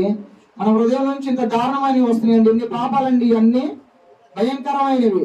ఇప్పుడు మనిషి పైకి కనపడటానికి మంచిగానే ఉంటాడు, చెప్పే మాటలు కూడా మంచిగానే ఉంటాయి, కానీ హృదయం అంతా కుళ్ళు, అసూయ. పక్కన ఎదుగుతున్నాడంటే అసూయ.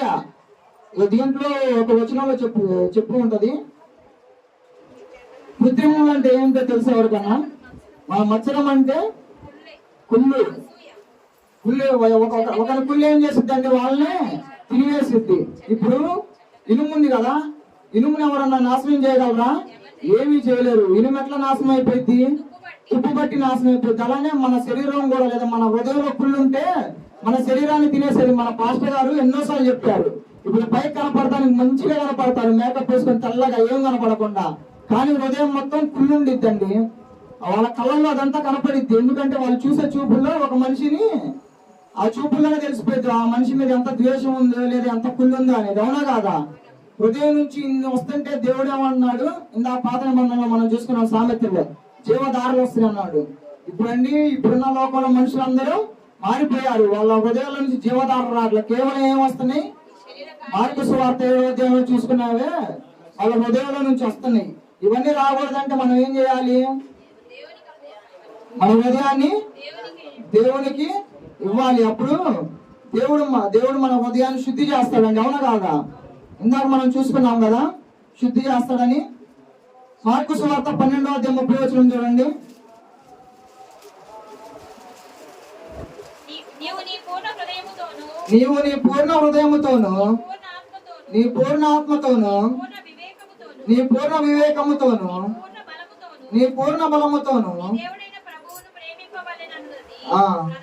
ప్రధానమైన ఆజ్ఞ. మనం ఏం చేయాలంటే దీంట్లో పూర్ణ హృదయంతో, దీంట్లో చెప్పాడు కదా, పూర్ణ హృదయంతో దేవుని ప్రేమించాలండి. అప్పుడు మన మనసులో నుంచి ఇట్లాంటి చెడ్డవన్నీ తొలగిపోతాయండి. ఇదే ప్రధానమైన ఆజ్ఞను కూడా దేవుడు చెప్తున్నాడు. అవునా? మనం ఏం చేద్దాం? ఈ రోజు నుంచి పూర్ణ హృదయంతో దేవుని ప్రేమిద్దాం. మన మనసులో దేనికి చోటిద్దాం? దేవునికి చోటిద్దాం, కానీ లోకానికి మాత్రం అసలు చోటు మాకండి. అప్పుడే మనం బాగుపడతాం, లేదా మన కుళ్ళు మనల్ని తినేసిద్ది. హెబ్రీయులకు రాసిన పత్రిక 4వ అధ్యాయం 12వ వచనం చూడండి.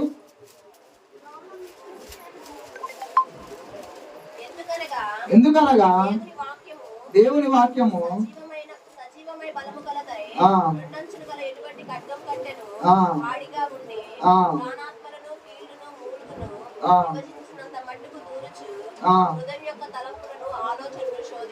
చాలండి. దేవుని వాక్యం ఏం చేసిద్దంట? హృదయం యొక్క తలంపులను, ఆలోచనలను శోధించిద్ది. మనం ఏం చేయాలి? కేవలం మన మనసులో వాక్యానికి దేవునికి చోటిస్తే మన మనసులో ఉన్న ఈ చెడ్డ తలంపులన్నీ ఏం చేస్తాయి? పోతే దేవుడు శోధిస్తాడు మన హృదయాన్ని. అప్పుడు మన మనసుని క్లీన్ చేస్తాడు, మన హృదయాన్ని క్లీన్ చేస్తాడు. అవునా కాదా? ఈ రోజు నుంచి ఏం చేద్దాం? మన హృదయంలో ఎవరికి చోటిద్దాం? దేవునికి చోటిద్దాం. విన్న వాక్యం అందరికి అర్థమైందా అండి? అర్థమైందని కోరుకున్నా అండి. ఏమిద్దాం మనం హృదయంలో? దేవునికి చోటిద్దాం. చివరిగా చూసుకుందామండి. చివరిగా ఫ్రెండ్స్, మత్తయి సువార్త 5వ అధ్యాయం 8వ వచనం చూడండి. మత్తయి సువార్త 5వ అధ్యాయం 8. హృదయ శుద్ధి గలవారు ధన్యులు, హృదయ శుద్ధి గల వారు ధన్యులు, దేవుని చూచెదరు. వారు దేవుని చూసేదారు. ఎవరు చూస్తారంటండి దేవుణ్ణి? హృదయ శుద్ధి గల వారు చూస్తారు. అంతేగాని హృదయంలో ఈ పాపాలన్నీ పెట్టుకుంటే దేవుణ్ణి చూడగలుగుతామా? చూడలేము. అందుకని ఏం చేయాలి? మన హృదయాన్ని ఎప్పుడు శుద్ధిగా ఉంచుకోవాలి. శుద్ధిగా ఉంచుకోవాలంటే ఏం చేయాలి? దేవునికి మన మనసులో ఎంటర్ అవడానికి అవకాశం ఇవ్వాలి, మన హృదయంలోకి దేవుడికి. అవునా కాదా? ఇస్తే ఇక్కడ ఏమైంది? మన హృదయం శుద్ధిపరచబడింది. దానివల్ల మనం ఏం చేయాలి? మనకి ఏమైంది? దేవుని చూసే అవకాశం వస్తుంది. అవునా కాదా? కాబట్టి ఈరోజు మనం ఏం చేద్దాం? మన హృదయాన్ని శుద్ధిపరచుకుందాం. విన్న వాక్యం అందరికి అర్థమైందని కోరుకుంటున్నా మాటలు ముగిస్తున్నానండి. ప్రతి ఒక్కరికి అర్థమైందిగా? అందరూ కళ్ళు మూసుకుంటే ఎవరన్నా ఒకళ్ళు వాక్యం కోసం వాక్యం గురించి ప్రార్థన చేయండి. విన్న వాక్య ప్రకారం చేసిన వాళ్ళు కాకుండా వేరే వాళ్ళు చేయండి.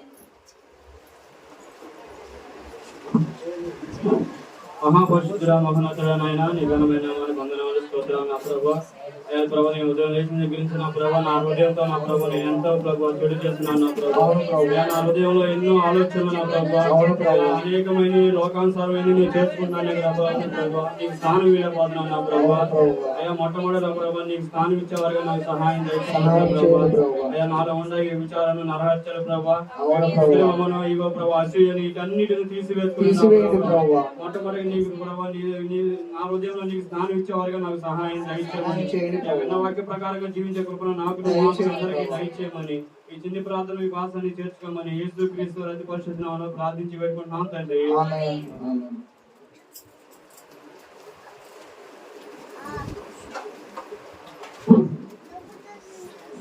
మంచి వర్తమానాన్ని ఇచ్చిన మన యశ్వంతికి వందనాలు తెలియజేసుకుంటున్నామండి. హృదయము అనేది అది ఘోరమైన వ్యాధి. మొట్టమొదటి మనం సరి చేసుకోవాల్సింది మన హృదయాన్ని అండి. మన హృదయాన్ని సరి చేసుకొని మన హృదయంలో దేవునికి స్థానం ఇస్తే మనం ఎన్నో అద్భుతాలు చూస్తాం అన్నమాట. తెలుసుగా మీ అందరికీ మంచి వర్తమానం ఇచ్చిన దగ్గర వందనాలు తెలియజేసుకుంటూ నెక్స్ట్ మన ఎజ్రా శాస్త్రి గారు వచ్చి వర్తమానాన్ని అందిస్తారు.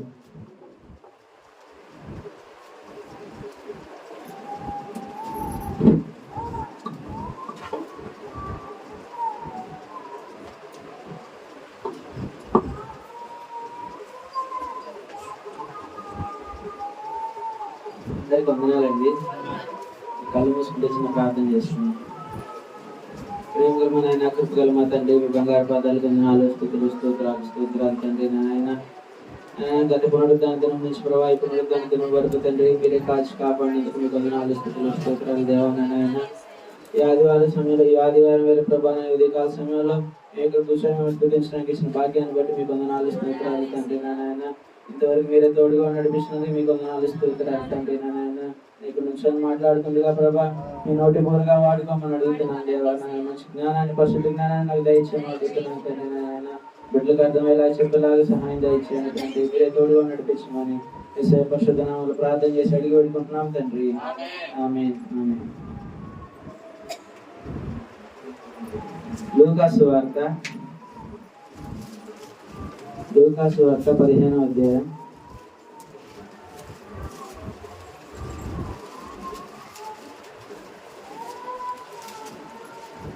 అధ్యాయం 11వ వచనం.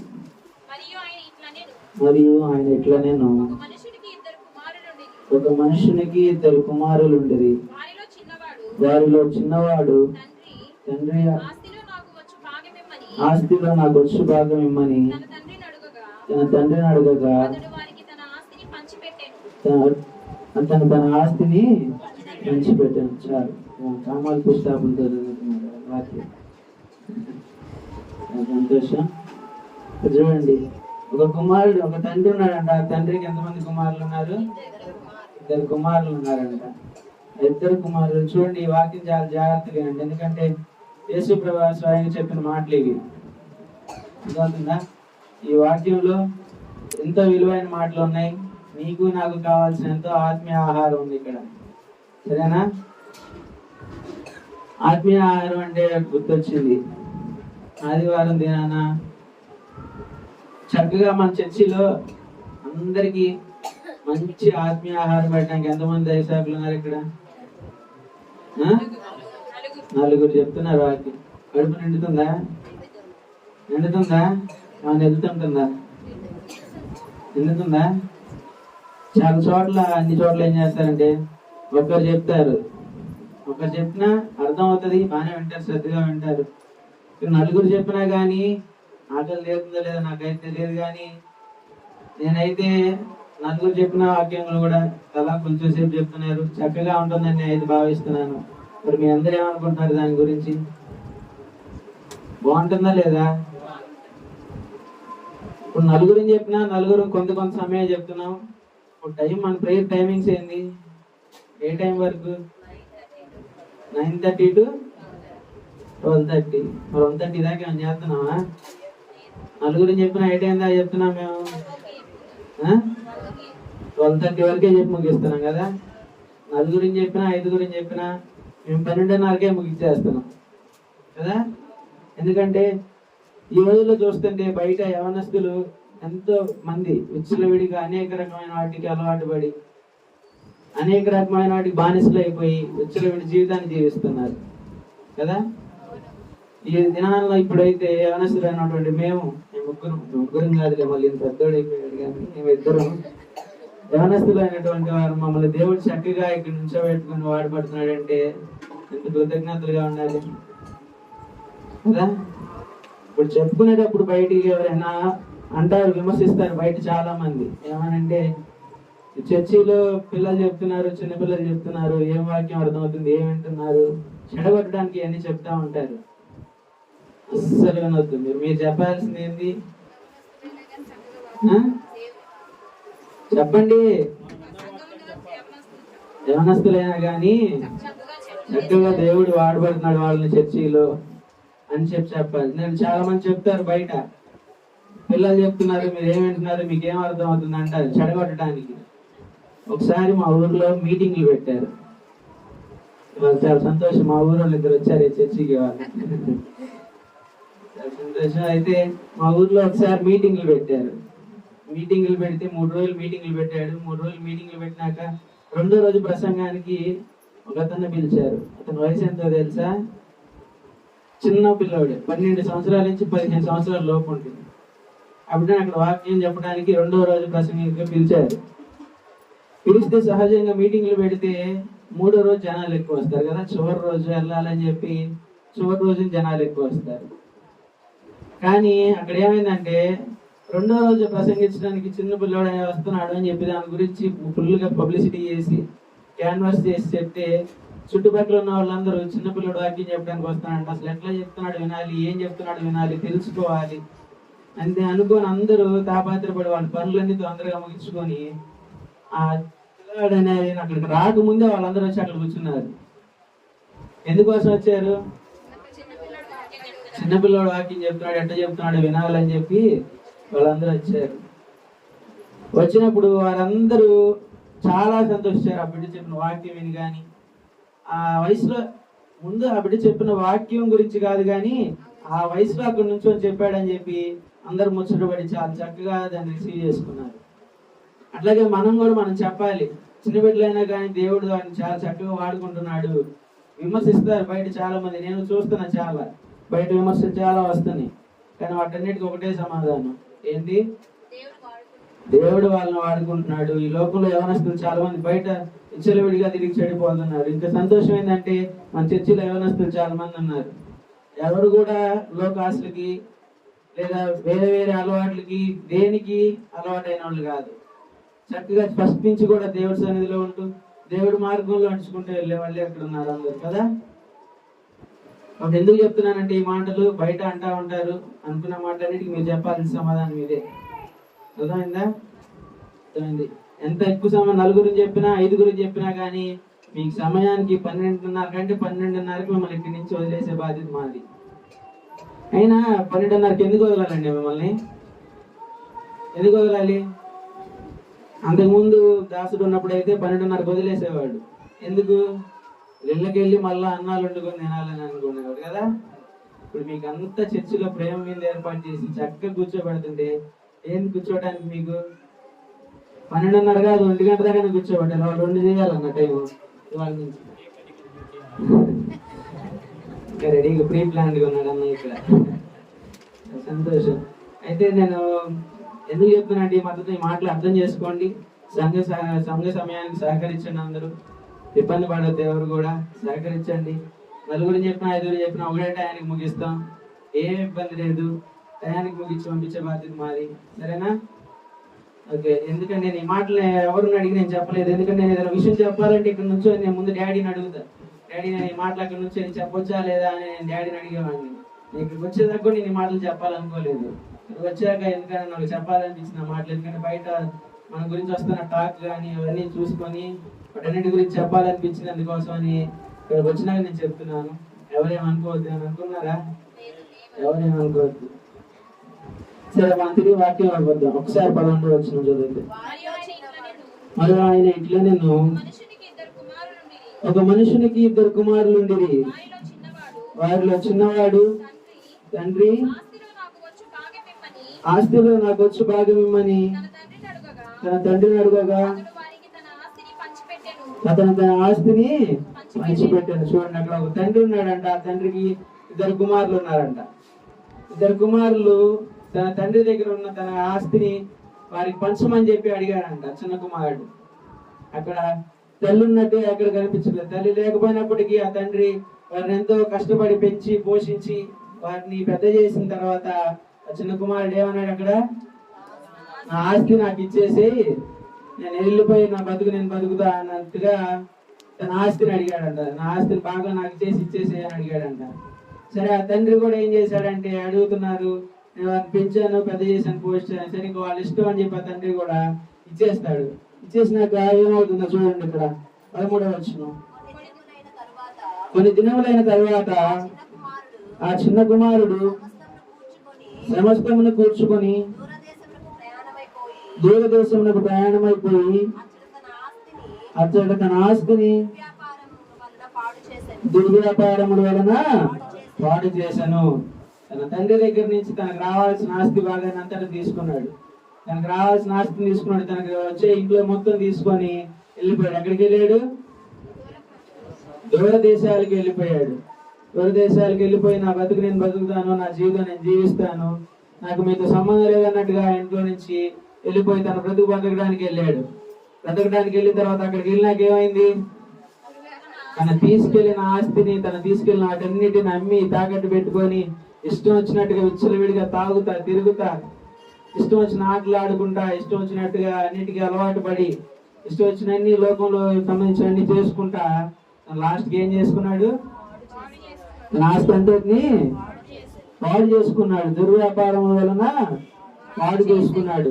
తనకి ఏం తీసుకెళ్ళిన ఆస్తి అంతా ఏం మిగలలేదు. తీసుకెళ్ళినంతా వాటికి వీటికి ఆటలు కానీ తాగుడు కానీ వాటికి వీటికి అని చెప్పి పెట్టి ఉన్నదంతా పాడు చేసుకున్నాడంట. చూడండి 14-15 వచనాలు కూడా చదవండి ఒకసారి. అదంతా ఖర్చు చేసిన తర్వాత ఆ దేశమందు గొప్ప కరువు రాగా వాడు ఇబ్బంది పడసాగి వెళ్ళి ఆ దేశస్తులలో ఒకరి చెంత చేరను. అతడు పందులు మేపుటకు తన పొలంలోనికి వాని పంపెను. వాడు పందులు తిన్న పొట్టుతో తన కడుపు నింపుకొని ఆశపడను గాని ఎవడను వానికి ఏమీ ఇవ్వలేదంట. చూడండి, తను తీసుకెళ్లిన ఆస్తిని, తను తీసుకెళ్లిన డబ్బుని అంతటిని వృధా చేసుకుని అంతా కాజేసాడు, మొత్తం చేసుకున్నాడు. చేసుకున్న తర్వాత అతను ఉంటున్న దేశంలో పెద్ద కరువు వచ్చిందంట. ఇక్కడ కరువు వచ్చి మన కరోనా టైంలో మనం అందరం ఇళ్లలో ఉన్నాం. చేసుకున్నంత సంపాదించుకోవాల్సినంత సంపాదించుకున్నాం. అంతకుముందు మన డబ్బులు ఉన్నంత వరకు మనం తిన్నాం. కరోనా లాక్డౌన్లో ఉన్నంత వరకు ఉన్నాం, తిన్నంత వరకు తిన్నాం. లేని టైంలో ఎంత బాధపడ్డాం? ఎవరు బాధపడలేదా? ప్రతి ఒక్కరు బాధపడ్డారు ఆ టైంలో. అట్లానే అంత కరువు వచ్చిందంట. ఇక్కడ కూడా ఆ కుమారుడికి చూడేటప్పటికి కరువు వచ్చిందంట. తను ఉంటున్న దేశంలో కరువు వచ్చిందంట. చాలా ఇబ్బంది పడుతున్నాడు. తినడానికి లేదు, ఉండటానికి లేదు, ఆకలితో చచ్చిపోతున్నాడు. ఏం చేయాలో తెలియట్లేదు. తన దగ్గర కొనుక్కొని తినడానికి కూడా డబ్బులు లేవు, ఏమి లేవు. అయితే ఆ రోజు అప్పుడు ఆ కుమారుడు దేశంలో పందులు కాసుకునే వాళ్ళు ఉంటే అక్కడికి వెళ్ళి ఈ పందులు నేను మేపుతాను, ఈ పందులు నేను చూసుకుంటాను, నాకు ఇంత అన్నం పెట్టు చాలు అని చెప్పి అని అడుగుతాడంట. అడిగిన తర్వాత అతను వెళ్ళి అతను అంటాడంట, ముందైతే వాటిని తోలుకొని వెళ్ళు, తర్వాత చూద్దామని చెప్పంటే తర్వాత వాటిని తీసుకొని వెళ్ళిన తర్వాత పొలంలోకి విప్పుకొని తీసుకొని వెళ్తాడు. తీసుకెళ్ళి ఆ పందులు తింటాయి, చూసారు, పొట్టు తింటాయి తెలుసా? చూసారా పందులు ఎప్పుడైనా మీద ఎప్పుడైనా చూసారా? చూసాను. నేను స్కూల్లో చదువుకునేటప్పుడు నా పక్కనే ఉండే, నా 10th క్లాస్ రూమ్ నా పక్కనే పందులు కాసుకుంటా ఉంటారు అక్కడ వాళ్ళు. అక్కడ ఉండేవి, ఎగుపడతా తెచ్చినవి అన్ని తింటా తాగేస్తా, అన్ని తినేస్తా తాగేస్తా ఉండేవి. అయితే పట్టు తినటానికి, ఆ పొట్టు తినటానికి ఒక పంది తీసుకొని తిన్న నిజానికి ఇంకో పంది వచ్చి ఆ పందిని నెట్టేసి అక్కడ ఉండే దాన్ని కూడా తీసుకున్నది కూడా ఆ పక్కన వచ్చి పంది తినేసిద్ది అంట. అట్లానే ఇక్కడ కూడా కుమారుడు ఏం చేశాడంటే పందులు తినే పొట్టును తినాలి అని అనుకున్నాడు. తినాలనుకునేసరికి తన చేతిలో తీసుకునేసరికి పక్కన వచ్చిన పంది ఇంకోటి వచ్చి అతన్ని కొట్టేసి ఆ పొట్టు అంతటి తినేసింది. చూడండి ఎంత గతి పట్టింది అబ్బాయికి, చూడండి ఎంత గతి పట్టిందో. చక్కగా ఇంట్లో ఉండి చక్కగా కూర్చొని తింటే ఎంత చక్కగా ఉండేది. తన ఆస్తి తీసుకొచ్చాడు, అంతా పోగొట్టుకున్నాడు, పందులు తినే పొట్టు కూడా తనకి దొరకకుండా పోయింది. తర్వాత జరిగిన తర్వాత బుద్ధి వచ్చి తర్వాత ఒక మాట అంటాడు 17వ వచనంలో చూడండి. అయితే బుద్ధి వచ్చినప్పుడు వాడు, నా తండ్రి వద్ద ఎంతమంది గోరువాండకు అన్నం సమృద్ధిగా ఉన్నది, నేనైతే ఇక్కడ ఆకలికి చచ్చిపోతున్నాను. చూడండి, తన తండ్రి ఉన్నవాడు, తన దగ్గర కూలి వాళ్ళు పనిచేస్తా ఉంటారు, తన దగ్గర ఎంతోమంది కూలి వాళ్ళు ఇంట్లో పనిచేస్తా ఉంటారంట. పనిచేస్తా ఉన్నప్పుడు ఆ కూలి వాళ్ళు కూడా చక్కగా కడుపు నిండా సమృద్ధిగా అన్నం తింటున్నారంట. ఎందుకంటే తన తండ్రి దగ్గర ఉంటున్నారు, తన తండ్రి చెప్పింది చేస్తున్నారు, ఆ ఇంట్లో పని చేసుకుంటా ఉంటున్నారు. కాబట్టి అతని తండ్రి ఏం చేస్తున్నాడు, ఆ కూలి వాళ్ళకి సమృద్ధిగా అన్నం పెడుతున్నాడు, కడుపు నిండా అన్నం పెడుతున్నాడు, చక్కగా చూసుకుంటున్నాడు. కానీ అతని కుమారుడు ఏం చేశాడు, బయటకు వచ్చేసి ఆకలికి చచ్చిపోతున్నాడు. బయటకు వచ్చేసి తన తండ్రి దగ్గర నుంచి వచ్చి విడిగా తిరిగి ఇవన్నీ పోగొట్టుకొని ఆకలికి చచ్చిపోతుంటే తనకు బుద్ధి వచ్చి ఆ మాట అంటాడు, నా తండ్రి దగ్గర ఉన్న వాళ్ళు ఎంత చక్కగా సమృద్ధిగా కడుపు నిండా అన్నం తింటున్నారు, నేను నా తండ్రి దగ్గర నుంచి వచ్చేసాను ఇక్కడికి అని చెప్పి అప్పుడు అతనికి ఏమొచ్చింది, బుద్ధి వచ్చింది. బుద్ధి వచ్చి తర్వాత ఏమంటాడంటే చూడండి 18వ వచనంలో, నేను లేచి నా తండ్రి వద్దకు వెళ్ళి, తండ్రి నేను పరలోకముకు విరోధముగా నేను నీకు పాపము చేసి తిని ఇక మీదట నీ కుమారుడని అనిపించుకున్నటకు యోగ్యుడను కాను, నన్ను నీ కూలి వాళ్ళలో ఒకరిగా పెట్టుకోమని అతనితో చెప్పుదును అనుకొని లేచి తండ్రి వద్దకు వచ్చాను. ఏం చేశాడంటే ఆ బుద్ధి వచ్చిన తర్వాత నేను అప్పటికైనా కానీ ఆ తండ్రి దగ్గరికి వెళ్ళిపోయి నేను క్షమాపణ అడగాలి. నేను పరలోకానికి విరోధంగా చేశాను, దేవుడికి వ్యతిరేకంగా చేశాను, ఈ ముందు నేను పాపం చేశాను, ఈ లోకంలో తిరిగాను, నేను తప్పు చేశాను, నా శరీరాన్ని నేను పాడు చేసుకున్నాను, అనేక రకమైన వాటికి నేను అలవాటు పడ్డాను, నన్ను క్షమించు అని చెప్పి తన తండ్రిని అడుగుదామని బయలుదేరతాడంట. నేను నీ కుమారుని అవడానికి కూడా నేను అర్హుడు కాదు, కానీ నీ కూలి వాళ్ళలో ఒక పనివాడిగా పెట్టుకొని నాకు ఇంత అన్నం పెడితే చాలు అన్నంత స్థితికి ఆ కుమారుడు వచ్చి అడుగుదామని తన తండ్రిని అడుగుదామని బయలుదేరి వెళ్తాడంట. బయలుదేరి వెళ్ళినప్పుడు చూడండి ఇక్కడ 20వ వచనంలో, వాడు ఇంకా దూరంగా ఉన్నప్పుడు తండ్రి వాడిని చూసి కనికరపడి పరిగెత్తి వాని మెడ మీద ముద్దు పెట్టుకొనెను. మెడ మీద పడి ముద్దు పెట్టుకొనెను. చూడండి, ఇంకా దూరంగానే ఉన్నాడంట. సహజంగా తల్లిదండ్రులు అయితే అట్లా పిల్లలు వెళ్ళిపోతే ఏం చేస్తారు, ఎందుకు వచ్చావు నువ్వు, మళ్ళా నా ఆస్తి తీసుకెళ్ళి అంతా నువ్వు నా దగ్గర నుంచి మొత్తం వెళ్ళిపోయావు, నా దగ్గర నుంచి ఏం లేదు, ఇంకా ఇంకేం తీసుకుందామని వచ్చావంటారు కదా, ఇంకా నా దగ్గర నుంచి ఏం ఆశ ఇచ్చి వచ్చావంటారు. దాన్ని అసలు రాణిపాకండి రావాడిని బయటకు పంపించేయండి అని చెప్పి అతని తండ్రి అట్లా అన్నాడా, అనలేదు. చూడండి ఇక్కడ యోహాను సువార్త 6వ అధ్యాయం 37వ వచనం, నా వద్దకు వచ్చు అని నేనేమాత్రమును బయటికి త్రోసివేయను అన్నాడు ఆ తండ్రి. చూసారా, మనం అయితే ఏమంటాం అండి, వెళ్ళిపో, ఎందుకు వచ్చావు, తీసుకొని వెళ్ళాల్సిన అన్ని తీసుకెళ్ళిపోయావు, నా దగ్గర ఏముంది ఇంకేం మిగిలిందని తీసుకెళ్ళడానికి వచ్చావు అని అంటాం కదా. ఆ తండ్రి ఏమన్నాడు అక్కడ, నా ఎత్తుకు వచ్చేవాడు నేను ఏమాత్రమును త్రోసివేయను అని చెప్పి దగ్గరకు తీసుకొని హత్తుకొని ఏం చేశాడు, మెడ మీద ముద్దు పెట్టుకొని దగ్గరికి తీసుకున్నాడంట. ఇప్పుడు పందులు కాసుకునే వాళ్ళ దగ్గర పందులు కాసుకునేలాగా ఎందుకు, మన పక్కన వాడు ఏదైనా పని చేసి చెమట పోతే మనం వాడి పక్కన ఉంచడానికి ఇష్టపడతామా? ఇష్టపడం కదా. కొంచెం చెమటకే మనం తట్టుకోలేము, కొంచెం వాసనకే మనం ఉండలేము. ఎక్కడ దాకేది పక్కన ఏదైనా ఎలుకలు కానీ ఏదైనా చచ్చిపోయినాయి అనుకోండి, ఆ వాసనకి ఇక్కడ మనం కూర్చోగలుగుతామా? కూర్చోలేము. కానీ అతను పందులు కాసుకొని అక్కడ వాసన అంతటి తీసుకున్న కుమారుడు నడుచుకుంటూ వస్తుంటే అంతే వెళ్ళిపోయి ఆ తండ్రి ఏం చేశాడు, కుమారుడి మీద పడి హత్తుకొని ముద్దు పెట్టుకున్నాడు అంట. చూసారా తన తండ్రి ప్రేమ? చూడండి, తను వెళ్ళిపోయాడు అన్న ఇచ్చినంత కోపడలేదు ఆ తండ్రి. నువ్వు వెళ్ళిపోయావు, ఎందుకు వచ్చావు నువ్వు మళ్ళా అనలేదు. నేను చేర్చుకుంటాను అని చెప్పి మళ్ళీ అతని దగ్గరికి వెళ్ళిపోయి దాన్ని హత్తుకొని అతని దగ్గరకు తీసుకున్నాడంట. తర్వాత చూడండి మళ్ళీ 21వ వచనంలో, అప్పుడు ఆ కుమారుడు అతనితో, తండ్రి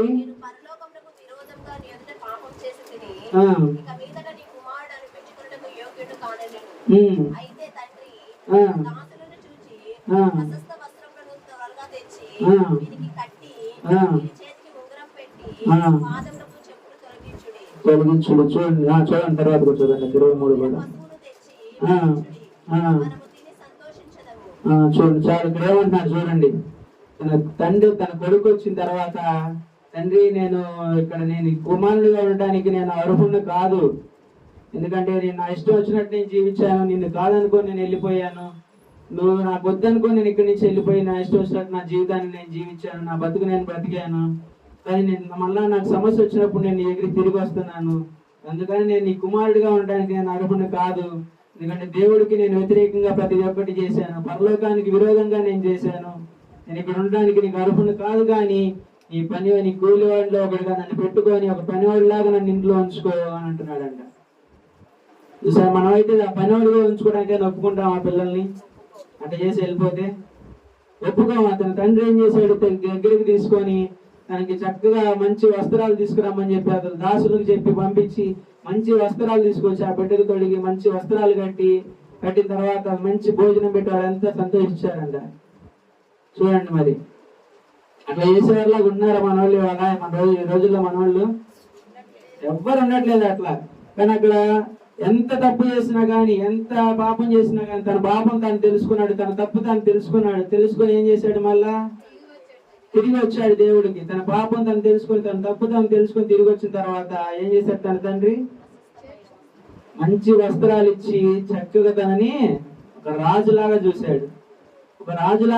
అప్పుడు అనుకుంటాడు ఆ కుమారుడు, ఆ తండ్రి దగ్గర ఉంటే నేను చక్కగా 3 పూట్ల భోజనం తింటా, ఇంకా వేసుకో అని తండ్రి చక్కగా తలదరుపుతూ పెట్టేవాడు. నేను బయటికి వెళ్ళిపోయి నేను నా ఇష్టం వచ్చినట్టు నేను జీవించి నాకేమీ అర్హత లేకుండా ఉన్నాను ఇక్కడ, అయినప్పటికీ నా తండ్రి నన్ను ఇక్కడ తీసుకొచ్చుకొని చక్కగా చూసుకున్నాడు ఇప్పుడు. కానీ తన కుమారుడు అప్పుడు అనుకుంటాడంట, ఎంత సంతోషం అండి అట్లా చేస్తే, ఎంత సంతోషం. చూడండి, ఎందుకంటే తన తప్పు తెలుసుకున్నాడు, తన పాపాన్ని తెలుసుకొని తిరిగి వచ్చాడు కాబట్టి తనని అక్కడ చక్కగా ఉంచుకొని అట్లా తండ్రి దగ్గరికి తీసుకొని అంటే తర్వాత ఇక్కడ 24వ వచనంలో ఒక మాట అంటాడు చూడండి, ఈ నా కుమారుడు చనిపోయి మరలా బ్రతికేను, తప్పిపోయి దొరికినని చెప్పాను, అంతటా వారు సంతోషపడసాగిరి. ఆ కుమారుడు చనిపోయి బతికాడు అంటే చనిపోయాడంటే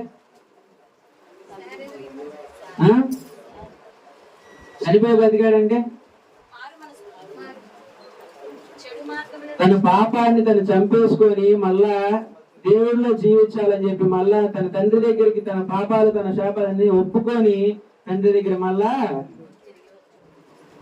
చెప్పండి తన తండ్రి దగ్గర మళ్ళా జన్మించాడు. అంతే కదా, తన పాపాల చేత ఎన్నో ఇబ్బందులు పడి ఎన్నో హింసలు పడి అన్ని అనుభవించి తర్వాత లాస్ట్ కి దేవుడి దగ్గరికి వచ్చి తన తండ్రి దగ్గరికి వచ్చి తన పాపాలన్నిటిని ఒప్పుకున్నాడు.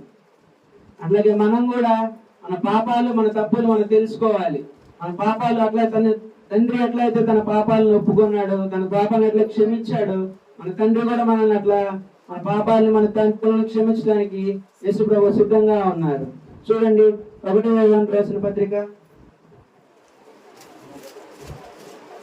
యోహాను రాసిన మొదటి పత్రిక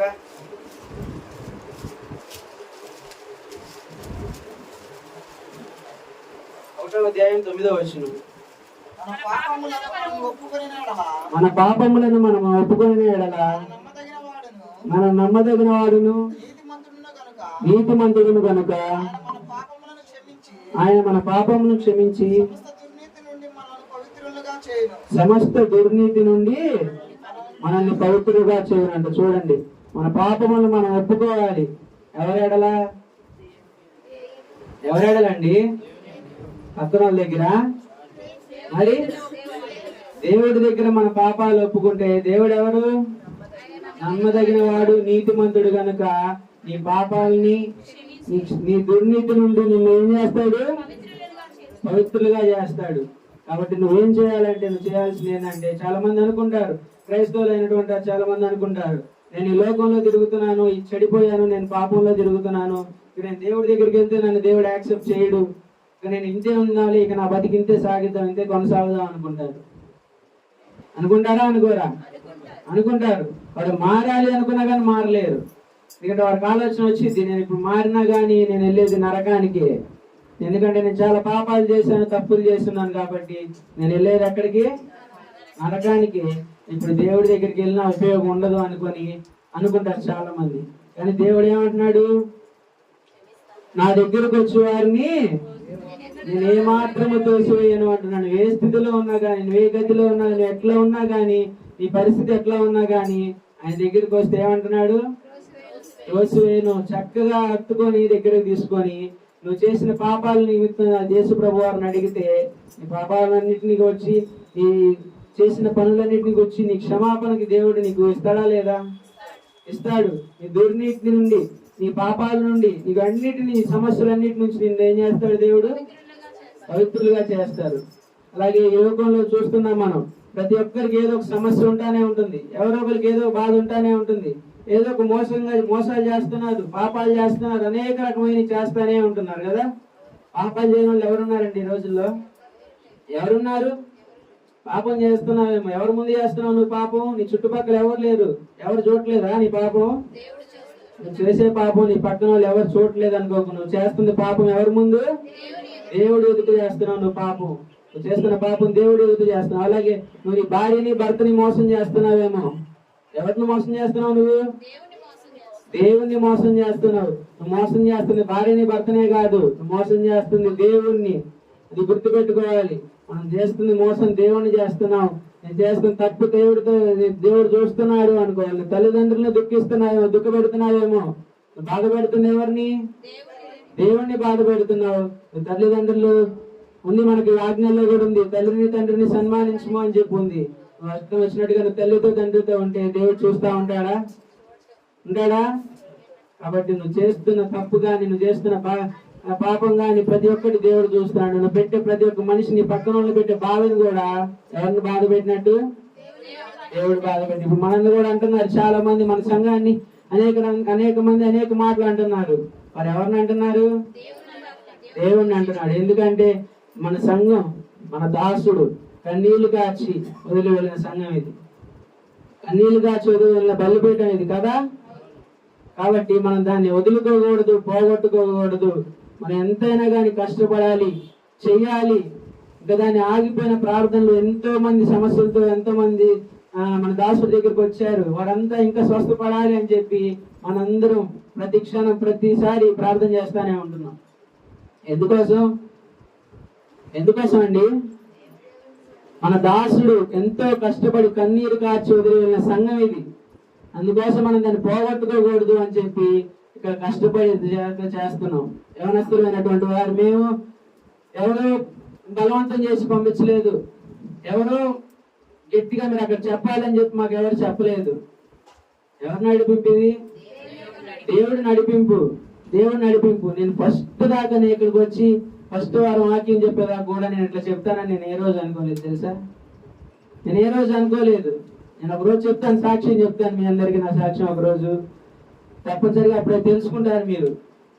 నేను ఇక్కడికి వచ్చేదాకా కూడా ఎప్పుడు అనుకోలేదు ఇక్కడ నుంచి ఎంత ఇదిగా వాక్యం చెప్తాను, ఎంత ఇదిగా మాట్లాడతాను అని. కానీ దేవుడు ఎంత పట్టుకొని ఎంత నడిపిస్తున్నాడు.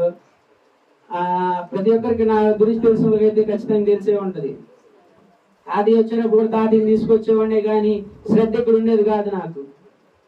శ్రద్ధ ఇక్కడ ఉండేది కాదు నాకు, అట్లా ఉండేవాడిని నేను. కానీ దేవుడు నన్ను పట్టుకొని ఎంత సడన్ గా ఎంత మార్చి నన్ను ఇక్కడ నుంచోబెట్టాడంటే దేవుడికి అసలు ఎంత గొప్ప బలం, దేవుడు చేసే కార్యాలు ఎట్లా ఉంటాయా అని చెప్పి నేను అప్పుడు తెలుసుకున్నాను. కాబట్టి ప్రతి ఒక్కరు కూడా సహకరిస్తారని నేను అనుకుంటున్నాను. కానీ యవనస్తులైనటువంటి వారిని ఎవరన్నా కానీ మీరు ఊరుకోవద్దు, ఎవరు ఊరుకోవద్దు. చెప్పండి, గట్టిగా చెప్పండి, మా సంఘం ఎట్లాంటిది, మా దాసుడు ఎట్లా చేసి వెళ్ళాడు కాబట్టి దాన్ని మా యవనస్తులు ముందుకు తీసుకెళ్తున్నారు అని చెప్పి వెనకమాలుండి మన అంకులు నడిపిస్తున్నారు. దాదాంతులు కానివ్వండి, హానకంతులు కానివ్వండి, వెనకమాలుండి ప్రోత్సహించి నడిపిస్తున్నారు అని చెప్పి ఆ మాటలందరూ చెప్పండి ఖచ్చితంగా. ఓకేనా? సరే, ఇక్కడికి వస్తే పరిశుద్ధ మన దేవుడు మనల్ని నెమ్మదగిన వాడు, నీతిమంతుడు కనుక మనం ఏ పాపం చేసి మనం ఏ క్షమాపణ దేవుడిని అడిగినా కానీ మనల్ని క్షమించే దేవుడు. కాబట్టి నువ్వు ఏం చేసినా కానీ దేవుడి దగ్గర ఒప్పుకోవాలి. నువ్వు ఒప్పుకోకుండా నీ ఇష్టం వచ్చినట్టుగా నువ్వు దేవుడి సన్నిధికి వస్తున్నావు, ప్రార్థన చేస్తున్నావు, హల్లెలూయా ఆమేన్ అంటున్నావు, ఏమైతే నీకు క్షమాపణ వచ్చిద్దా? నువ్వు చేసిన పాపాలకి వచ్చి కూర్చుంటున్నావు, చర్చిలోకి వచ్చి కూర్చుంటున్నావు, పాటలు పాడుతున్నావు, వాక్యం చదువుతున్నావు, అన్ని చేస్తున్నావు, ప్రార్థన చేస్తున్నావు. కానీ ఏమైతే నీ పాపాలు ఒప్పుకోకుండా ఈ క్షమాపణ పొందుకుంటావా? దేవుడు నిన్ను పట్టుకుంటాడా? ఏదో వస్తున్నావు అంటే వస్తున్నావు, పోతున్నావు అంటే పోతున్నావు అన్నట్టుగానే ఉంటావు. కానీ దేవుడు మనల్ని పట్టుకోలేడంట. పరిశుద్ధాత్ముడు మన హృదయాన్ని తెరిచి మన పాపాలు ఒప్పుకునేలాగా చేస్తాడు. మన హృదయాన్ని తెరిచి మీ పాపాలు ఒప్పుకోండి అని చెప్పి యేసుప్రభు వారికి మనకు తెలియజేస్తున్నాడు. అయినప్పటికీ కూడా మన పాపాలు మనం ఒప్పుకోవడానికి మనం సిద్ధంగా లేం కదా, మన తప్పులు మనం ఒప్పుకోవడానికి సిద్ధంగా లేము. చెప్తున్నాడు దేవుడు, మీ హృదయాన్ని తెరిచి మీ పాపాలను ఒప్పుకోండి అని చెప్పి యేసుప్రభు వారు చెప్తున్నప్పటికీ మనం చేయట్లేదు. ఇట్లా చేయకపోతే ఏమవుతుందో చూద్దాం. ఒకసారి చూడండి, సామెతల గ్రంథం 28వ అధ్యాయం 13వ వచనం. అతిక్రమమును దాచిపెట్టువాడు వర్ధిల్లడు, అది ఒప్పుకొని విడిచిపెట్టువాడు కనికరం పొందునంట. చూసారా? అవి నువ్వు హృదయంలో పెట్టుకొని ప్రార్థన చేస్తున్నావు, నీ పాపాలని హృదయంలో పెట్టుకొని ప్రార్థన చేస్తున్నావు. నువ్వు చేసిన ప్రార్థనకి నీకు సమాధానం రావట్లేదంటే నీకు ఎక్కడి నుంచి వచ్చింది నీ ప్రార్థనకి సమాధానం? ఎందుకు ఇవ్వాలి దేవుడు నీ ప్రార్థనకి సమాధానం? నీ హృదయంలో అంత ఆలోచన పెట్టుకొని, చెడు ఆలోచనలు పెట్టుకొని నువ్వు చేస్తున్న ప్రార్థన వ్యర్థమే. ఒక రకంగా చెప్పాలి, నువ్వు చేయటం కూడా అనవసరం, ప్రార్థన చేయటం కూడా. నువ్వు దేవుడి దగ్గర పాపాలు ఒప్పుకోకుండా, నువ్వు దేవుడి దగ్గర క్షమాపణ అడగకుండా నువ్వు ఎంత ప్రార్థన చేసినా వ్యర్థమే. వాటన్నిటిని ఒప్పుకొని ప్రార్థన చేయి. వాటన్నిటిని దేవుడా నన్ను ప్రభువా నన్ను నీకు క్షమించు, నన్ను వీటి పాపం నుంచి విడిపించాయా, నన్ను క్షమించాయా, నన్ను పవిత్రంగా చేయి అని చెప్పి అడిగితే దేవుడు ఎంత సంతోషిస్తాడో తెలుసా? దేవుడు ఎంత సంతోషిస్తాడో తెలుసా? ఎందుకంటే నేను కార్చిన రక్తం వృధా కాలేదు, వారి కోసం అర్పించిన నా ప్రాణం వృధా కాలేదు అని చెప్పి దేవుడు ఎంతో సంతోషిస్తాడు. కాబట్టి మనం కూడా ఎట్లా ఉండాలంటే మన పాపాలు మనం ఒప్పుకొని, మన బాధ మనకున్న సమస్యలన్నీ దేవుడికి చెప్పుకొని, మనకున్న అనేక రకమైన ఇబ్బందులన్నీ దేవుడికి చెప్పుకొని దేవుడి దగ్గర ప్రార్థన చేసుకుంటే ప్రతి ఒక్కరికి దేవుడు క్షమిస్తాడు, ప్రతి ఒక్కరిని దేవుడు ఆశీర్వదిస్తాడు, ఆదుకుంటాడు. ఎట్లయితే ఆ కుమారుడు వెళ్ళిపోయి మళ్ళీ తిరిగి వస్తే తండ్రి ఎట్లయితే తను చేర్చుకున్నాడో అట్లాగే మన తండ్రి కూడా మనల్ని చేర్చుకోవడానికి దేవుడు సిద్ధంగా ఉన్నాడు. మన దేవుడి దగ్గరికి వెళ్ళడానికి మనం కూడా సిద్ధంగా ఉండాలి. కాబట్టి ఈ మధ్యాహ్న కాల సమయంలో మనం కూడా ప్రార్థన చేద్దాం, మన తప్పులు ఒప్పుకుందాం, మన పాపాలను దేవుడు చెప్పుకుందాం. ఇక్కడ చెప్పుకోలేకపోయినా మీరు వ్యక్తిగతంగా అయినా మీరు ప్రార్థన చేసుకోండి. ప్రభా నేను ఇట్లా చేస్తాను ప్రభా, నా పాపం ఇది, నా తప్పు ఇది అని చెప్పి దేవుడిని అడగండి. మీకు ఇక్కడ చెప్పుకోవడానికి, పక్కన వాళ్ళకి చెప్పుకోవడానికి, దాసులకు చెప్పుకోవడానికి మీకు సిగ్గుగా ఉంటే, బాధగా ఉంటే, ఇబ్బందిగా ఉంటే మీరు డైరెక్ట్ గా దేవుడితో చెప్పుకోండి. ప్రార్థన చేయండి. చెప్పబడిన వాక్యం ప్రకారంగా ఒకరు ప్రార్థన చేయండి. చేయాలి, అందరూ ఏకీభవించండి. వెనకమాల కూడా అందరూ ఏకీభవించండి ప్రార్థనలో.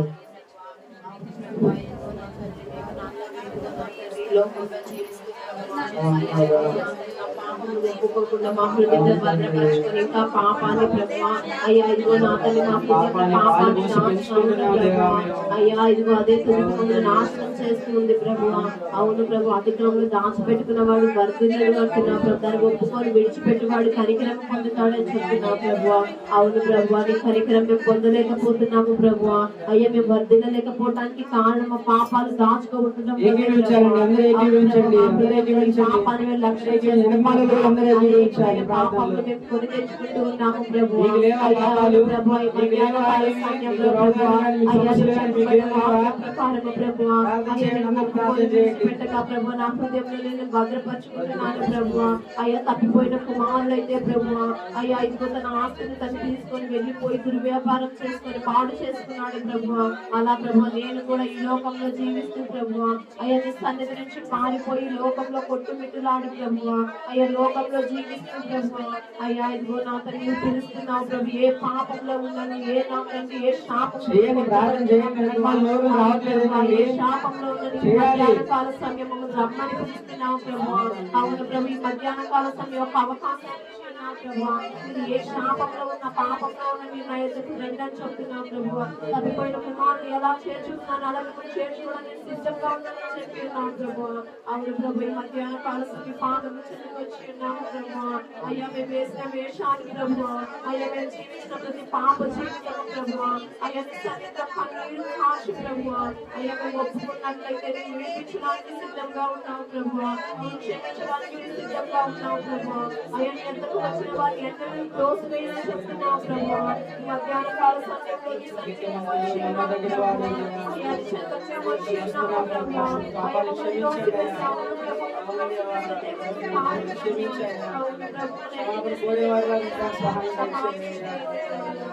ఈ యొక్క బిడ్డ తండ్రి మీ ఎందుకు పాపాలు ఒప్పుకొని వాదాలు సాధించాలి. హృదయాలు తెరవండి తండ్రి, హృదయం తెరిచి వారి నోరు విప్పి ఒప్పుకునేలా సహాయం చేయండి. ముట్టండి తండ్రి, స్వస్థపరచండి. ఏ అవసరంతో అయితే ఇక్కడికి వచ్చారో వారి అవసరం తీర్చండి తండ్రి. నాయన మీరే తోడుగా నడిపించండి తండ్రి. ఇంతవరకు మీరే తోడుగా నడిపిస్తుంది. మీ వందనాలు స్తోత్రాలు తండ్రి. నా ఇచ్చిన ప్రార్థన మీ సన్నిధిలో చేర్చుకోవాలి. యేసుక్రీస్తు పరిశుద్ధ నామములో ప్రార్థన చేసి అడిగి పెట్టుకుంటున్నాం తండ్రి. ఆమేన్. ఆమేన్. అందరికి వందనాలండి. ఈ గురువారం గుర్తుంది కదా అందరికి? ఈ గురువారం అండి గుర్తుంది కదా అందరికి? నెక్స్ట్ వచ్చే గురువారం సంగపాలెం గూడూరులో ప్రార్థన ఉంది. గుర్తుందా? రెండో గురువారం గుర్తులేదు కదా? గుర్తుంది. ఈ రెండో గురువారం సంగపాలెం గూడూరులో ప్రార్థన ఉంది దాసురెడ్డి దగ్గర.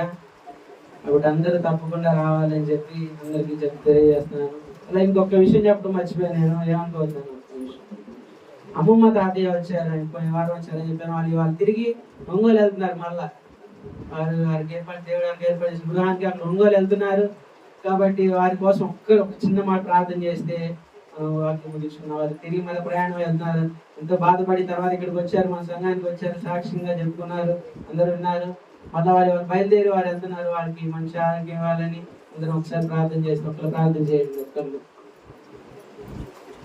పరిశుద్ధుడా మహోన్నతుడా ప్రభువా యేసయ్యా మా సన్నిధికి తండ్రి యేసే గత వారం తండ్రి యేసే లాంటి వారిని తీసుకొచ్చి మళ్ళా ప్రభువా రెండు వారం తండ్రి యేసే మా మధ్యకి నడిపించిన విధానాన్ని బట్టి మీకు వందనాలు ప్రభువా. ఆయా తండ్రి యేసే గత నెలలో అయితే ప్రభువా యేసయ్యా ఎంతో అనారోగ్యంతో తండ్రి యేసయ్యా హాస్పిటల్లో ప్రభువా ఆయా తండ్రి యేసే స్వస్థత కొడుకు తండ్రి యేసే మా ఉద్యోగ తండ్రి యేసే మా ప్రార్థన వినపములు అడిగి వేడుకొని ప్రభువా ఆయా స్వస్థత పొందుకు వీళ్ళు తండ్రి యేసే ఈ చేత స్వస్థపరచబడిన తండ్రి యేసే లాంటి తండ్రి యేసయ్యా మా మధ్యకి వచ్చి మహిమపరిచే విధంగా మీరు చేశారు ప్రభువా. తన సాక్ష్యాన్ని మా మధ్యలో చేసిన విధానాన్ని బట్టి మీకు వందనాలు. ఈ వారం ప్రభువా యేసే ఈ దినాన మళ్ళా తిరిగి తండ్రి యేసే వారి గృహములకు వెళ్ళుచుండగా ప్రభువా వారి ప్రయాణ మధ్యలో మీరు తోడయండి ప్రభువా. ఆయా క్షేమంగా వారి గృహానికి చేర్చండి ప్రభువా. అలానే ప్రభువా వారి ఆరోగ్యాన్ని తండ్రి యేసే మెరుగుపరచండి ప్రభువా. అంకుల్ కి తండ్రి యేసే షుగర్ కంట్రోల్ లో ఉండేలాగా సహాయం చేయండి ప్రభువా. ఆంటీకి తండ్రి యేసయ్యా మరి సంపూర్ణమైన స్వస్థతను అనుగ్రహించండి ప్రభువా. ఎక్కడ నీరసిల్లకుండా ప్రభువా యేసయ్యా అనుదినము తండ్రి యేసయ్యా మీ ఆరోగ్యము వారి తినే ఆహారంలోని తండ్రి యేసే తీసుకునే పానీయంలోని తండ్రి యేసే ఆశీర్వదించండి ప్రభువా. ఎక్కడ మరి అనారోగ్యముకి గురి కాకుండా ప్రభువా యేసే వారికి మీ తోడు దయచేయమని చిన్న ప్రార్థన నజరేయుడైన యేసుక్రీస్తు నామమున అడిగి పెట్టుకున్నాను తండ్రి. ఆమేన్. ఏం లేదు, వాళ్ళకి మన సంఘం అంటే చాలా ఇష్టం. తాతయ్య ఉన్నప్పుడు తాతయ్య చేత ప్రార్థన చేయించుకుంటా ఉండేవాళ్ళు. కానీ తాతయ్య తర్వాత మన సంఘం చేస్తే ప్రార్థన వాళ్ళకి కార్యం జరుగుతుందని వాళ్ళకి గట్టి నమ్మకం. అందుకని వారు మన సంఘాన్ని మీద ఆధారపడితే చాలు, మనం ప్రార్థన చేయాలి వారి కోసం కూడా. తప్పకుండా మీ ప్రార్థనలో కూడా వారు పెట్టుకోవాలని చెప్పి మనం చేస్తున్నాను.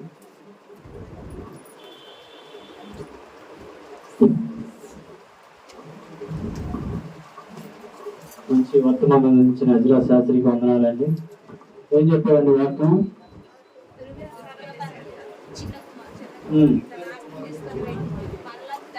యొద్దకు తండ్రి తిరిగి వచ్చుట. తండ్రి ఏ విధంగా ప్రేమించాడు? తల్లిదండ్రులు కుమారులు ఎంత చెడ్డవారైనా కానీ ప్రేమిస్తానికి సిద్ధపడతారండి. ఉదాహరణగా నేను నా విషయంలో నేను ఒక చిన్న మాట చెప్తాను.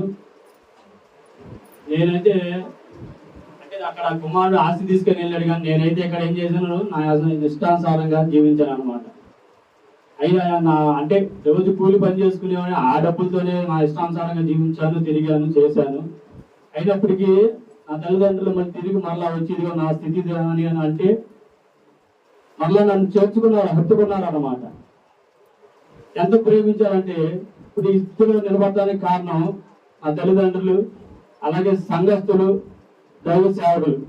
వారు ముమ్మారు ప్రార్థన చేశారండి నా కోసం. ఇలాగే అయ్యో అలా అయిపోతున్నాడే కుమారుడు నా తల్లిదండ్రులు దేవుని దగ్గర సన్నిధికి వచ్చి దాసుని దగ్గర మొరపెట్టినప్పుడు, అలాగే సంఘంలో మొరపెట్టినప్పుడు సంఘస్థులు అందరూ ప్రార్థన చేస్తే ఎలాంటి భయంకర స్థితిలో నన్ను దేవుడు నిలబెట్టాడు, ఈ స్థితిలో నిలబెట్టాడు.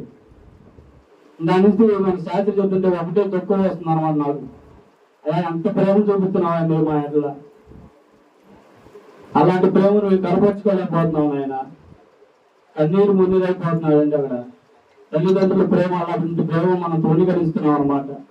మన పాపాలను ఇకనైనా కానీ మన పాపాలను ఒప్పుకొని విడిచిపెట్టుకొని తల్లిదండ్రులకి, సంఘానికి, దాసులకి విలువలో జీవిస్తే మనం ఎంతో ఆశీర్వదిస్తాం అనమాట. మంచి వర్తమానాలు ఇచ్చిన శాస్త్రికి వందనాలు తెలియజేసుకుంటున్నాను. అలాగే మన బాబన్న గారు వచ్చే వర్తమానాలు ఇస్తారు. దేవుడు నామానికి స్తోత్రం కలుగును గాక. ఇంతవరకు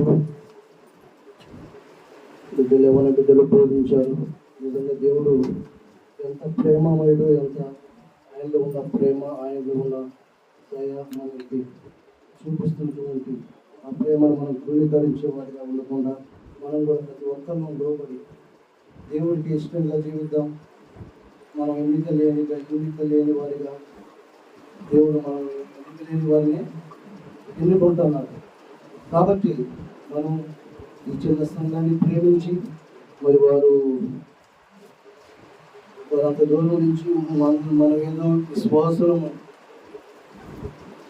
అని చిన్న సంఘాన్ని ప్రేమించి వారు ఆ ప్రాంతం నుంచి ఇక్కడికి వచ్చి మరి పెడుతున్నారంటే దేవుడి కృప ఉంది.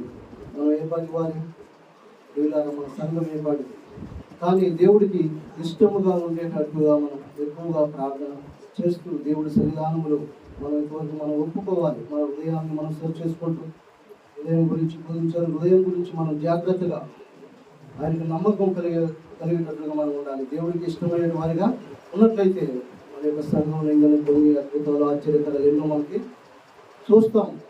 కాబట్టి ఈ యొక్క మధ్యాహ్న కాల సమయంలో దేవుడు ఇచ్చిన ఈ గొప్ప విలువైన సమయాన్ని బట్టి దేవుడికి వందనాలు. కాబట్టి ప్రార్థన చేసుకున్నాం. ఈ మాటలు దేవుడు మనం చూసుకున్నాం. పిల్లలు కలవచ్చు కలుగుతుంది.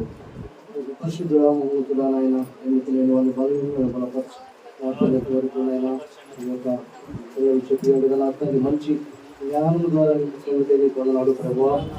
అలాగే నా ప్రభావ బిడ్డలకు ఏ విధంగా అర్థం కావాలో నా తల్లి ప్రయాణాలు నాకు దయచేసి ఈ ఆత్మ ద్వారా తిరిగి ఘనత మహిమ ప్రభావాన్ని తెచ్చుకోమని నా ప్రభుత్వ రక్షకులు యేసుక్రీస్తు వారి నామని ప్రార్థించున్నాం తండ్రి.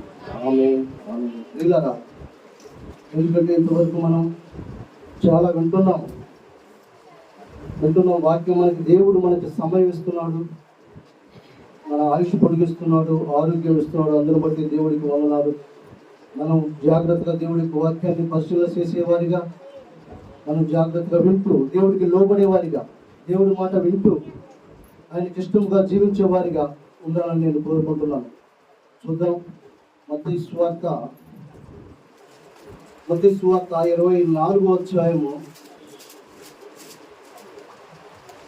మత్తయి సువార్త 24వ అధ్యాయము మొదటి నుంచి చూడండి ప్రియులారా. యేసు దేవాలయం నుండి బయలుదేరి వెళ్ళుచుండగా ఆయన శిష్యులు ఆ దేవాలయపు కట్టడమును ఆయనకు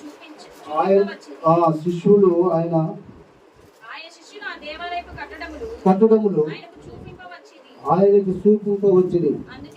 అందుకైన మీరు ఇవన్నీ చూస్తున్నారు కదా, వాటి మీద రాయి ఒకటైనను ఇక్కడ నుంచి ఉండకుండా ప్రబోయబడి మీతో నిశ్చయముగా చూపించున్నది వారితో. ఏమంటాడు? దేవాలయం ఎంత బాగా కట్టారంట. విషయం దేవాలయం మంచిగా కట్టారు, ఎంత ఖర్చు పెట్టి కట్టారు, ఏ విధంగా కట్టారు, మంచిగా కట్టారు అని చెప్పి శిష్యులకి వచ్చి యేసు ప్రభువారికి అంటున్నారు, నాయన ఈ దేవాలయం చూసారు ఏ విధంగా కట్టారో, మంచిగా ఉంది, మంచిగా తీర్చిదిద్ది కట్టారు అని అన్నప్పుడు యేసు ప్రభువారు ఏమంటున్నాడు,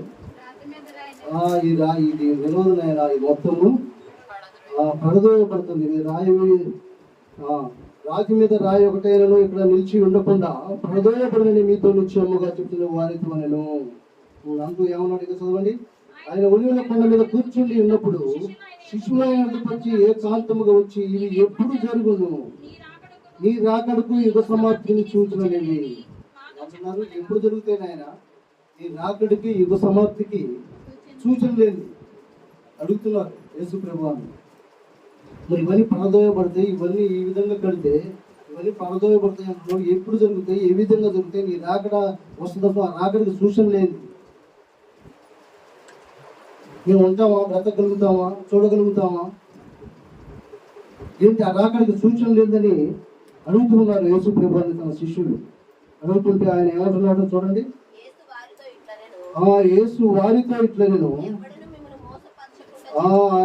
ఎవడును మిమ్మల్ని మోసపరచకుండా చూసుకుని అనేకులు నా పేరట వచ్చి నేను క్రీస్తుని చెప్పి పలువురిని మోసపరచెదరు, మరియు మీరు యుద్ధంలో గూర్చి యుద్ధ సమాచారంలో గూర్చి వినబోదురు. చూసిన ఏమంటున్నాడు, సమయం వస్తుంది, యుద్ధం గురించి మీరు వినబోతారు, ఎందుకంటే నా రాకడ సమీపమై ఉన్నది. ఆయన రాకడికి ఏంటంట, రాకడికి ఇవన్నీ జరగవలసి ఉంది. అనుకుంటున్నాం ఆయన రాకడ ఎప్పుడు వస్తుందా, మనకు కూడా అనుమానాలు, ఎట్లా వస్తుందో, ఏ విధంగా వస్తుందో, ఎన్ని సూచనలు మనకు జరుగుతున్నాయి. యుద్ధాలు జరుగుతున్నాయా, యుద్ధాలు జరుగుతూ ఉన్నాయి. యుద్ధాలు, భూకంపాలు ఇవన్నీ జరగడానికి ఏంది సూచనలకు అదే అడుగుతున్నారు.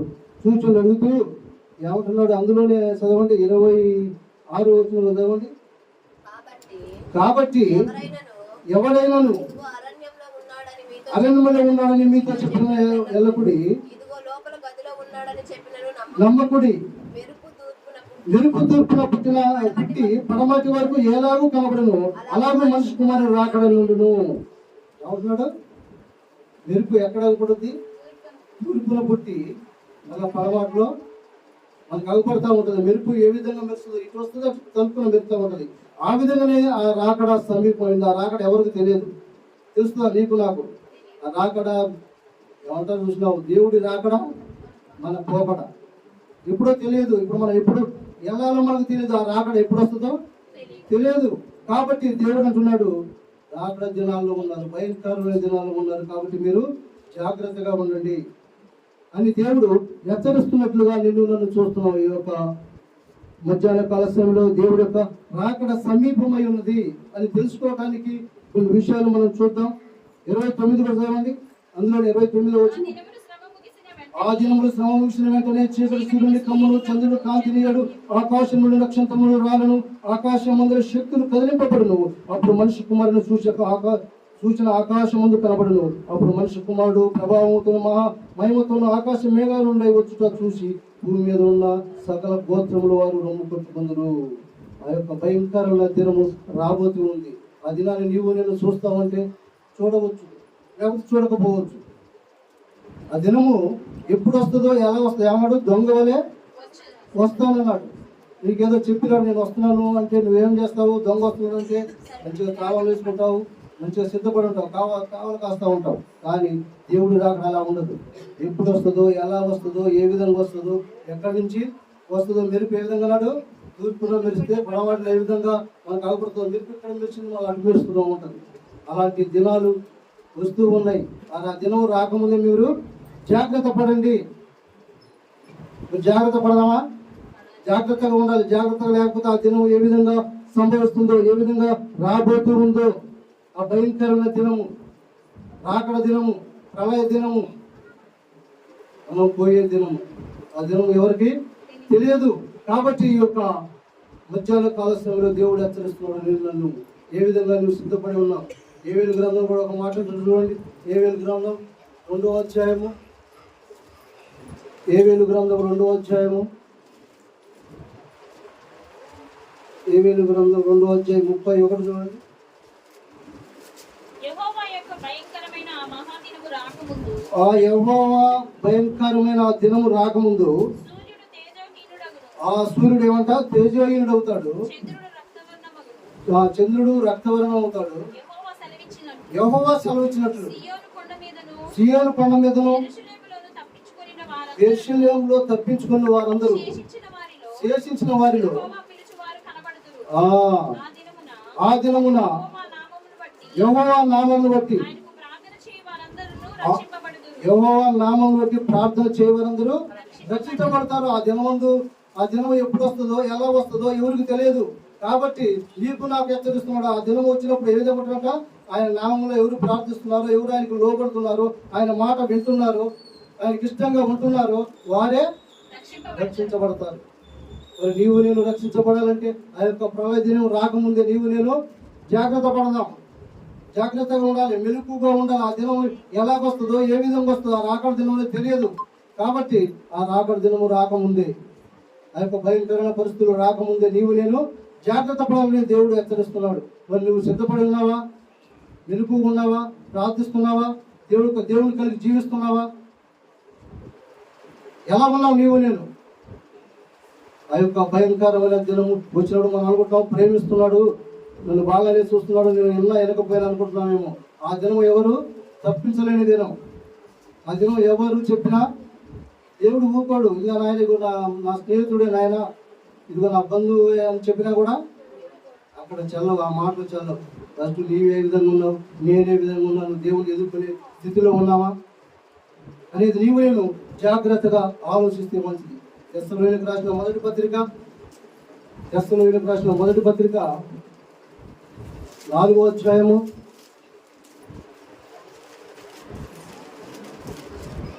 15వ వచనం చూడండి.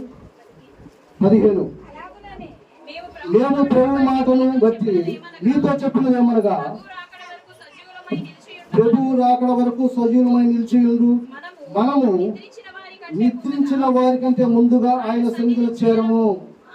చాలా అంటున్నాడు. ప్రభువు రాకడ వరకు సజీవులమై నిలిచియుండుట మనం నిద్రించిన వారి కంటే ముందుగా ఆయన సన్నిధిలో చేరము. మనం ఎప్పుడంటే మనం అనుకుంటాం ఇప్పుడు వస్తున్నాడు దేవుడు, ఇప్పుడు వచ్చాడు అనుకోండి, మనం వెళ్ళిపోము. ఎందుకంటే ముందు మృతులైన వారు లేస్తారు. ముందు మృతులైన అదే రాజుడు ఎక్కువ ఉంది అక్కడే ఆర్భాటం చదవండి. ఆర్భాటముతోను ప్రధాన దూత శబ్దంతోను దేవుని బోరతోను పరలోకం నుండి ప్రభు దిగివచ్చును. క్రీస్తునందు మృతులైన వారు మొదట లేతురు.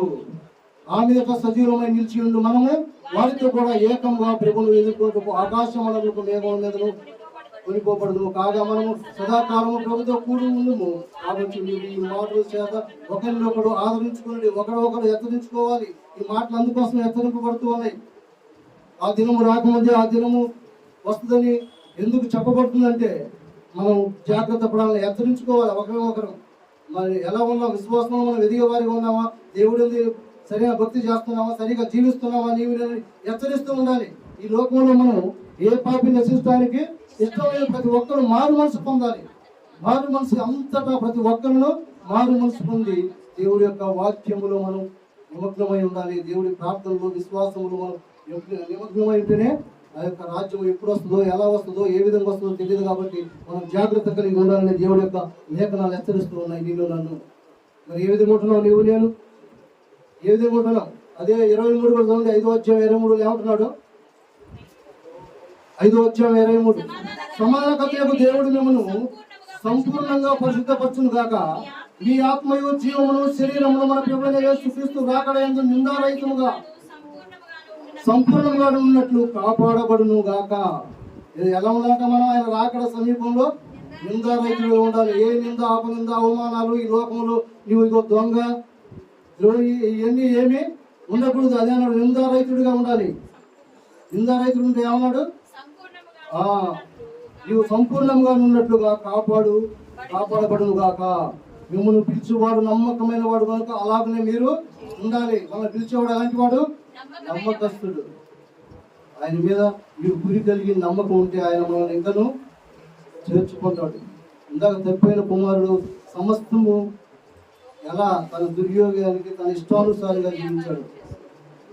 చేసుకున్న తర్వాత వదిలిపెట్టాడు ఆ దేవుడు వదిలిపెట్టలేదు. అన్ని వదిలిపెట్టాడు. ఎప్పుడు మనల్ని కూడా ఎప్పుడు మనల్ని విడిచిపెట్టేవాడు కాదు, ఎప్పుడు ప్రేమించేవాడు. నువ్వు ఎంత తిరుగుబాటు చేసినా, ఎంత నీవు దేవుడు ఎందుకు అయిష్టంగా ఉన్నా కూడా ఆయన నిన్ను ప్రేమిస్తున్నాడు.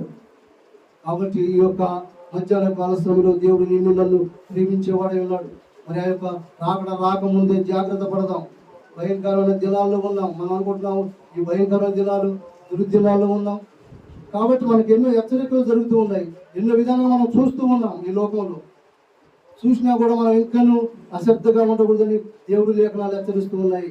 కాబట్టి నీవు నేను ఎంతో భయంతో భక్తితో విశ్వాసంతో మనం ఎదిగేవారిగా ఉండాలి. ఇంకా అశ్రద్ధగా ఉండవద్దు. యాకోబు పత్రిక ఉండదు. యాకోబు రాసిన పత్రిక 5వ అధ్యాయం 7వ వచనం ఏమంటారు చూడండి. సహోదరులారా 5వ అధ్యాయం 7వ వచనం, సోదరులారా ప్రభు రాకడ వరకు ఓపిక కలిగి ఉండుడి.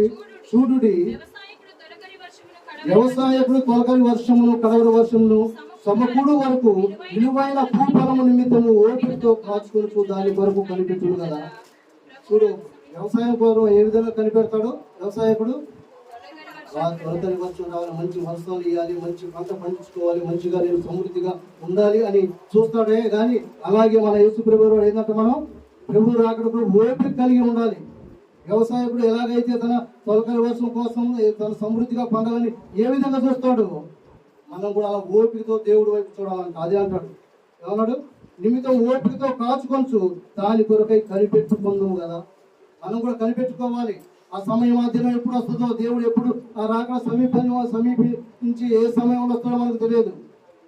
కాబట్టి మనం ఓపిక కలిగంట మనం ఉండాలంట. ఏ విధంగా అయితే వ్యవసాయకుడు తన భూమి ఫలాన్ని ఏ విధంగా ఇప్పుడు వర్షాలు కురుస్తాయి, సమయానికి కోసం కురిస్తే నేను పంట వేసుకుంటాను, సమృద్ధిగా నేను చూసుకుంటాను, సమృద్ధిగా పండిస్తాను, ఏ విధంగా వ్యవసాయకుడు ఉంటుందో మనకు కూడా అలా ఓపిక. దేవుడు వస్తాడు, యేసు ప్రభు వారు ఏ సమయంలో వస్తాడో, ఎలా వస్తాడో, ఏ విధంగా వస్తాడో, ఆయన రాకడేందో, నా పోకడ నేను ఎప్పుడు వెళ్తాను ఈ లోకంలో విడిచి, మరి నేను కూడా ఏ విధంగా ఉండాలి?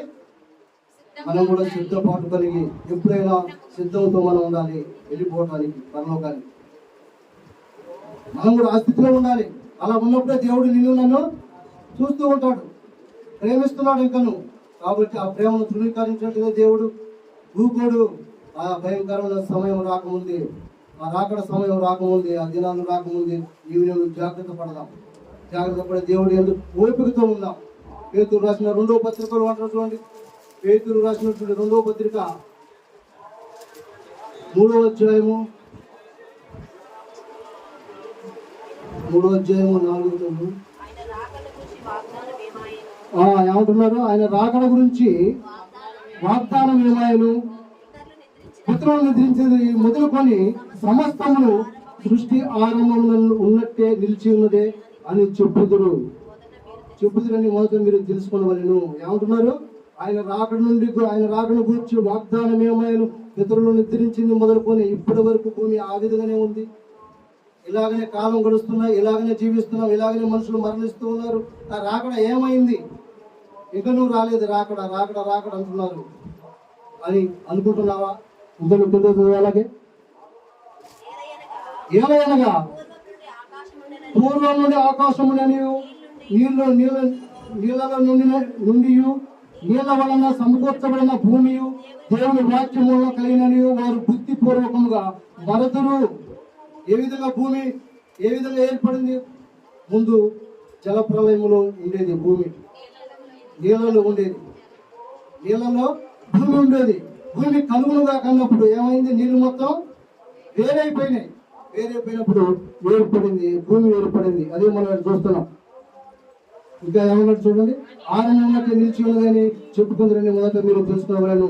ఏలయనగా పూర్వం నుండి ఆకాశం నీళ్ళలో సమకూర్చబడిన భూమియు దేవుని వాక్యం వల్ల కలిగినని వారి బుద్ధిపూర్వకంగా మరతురు.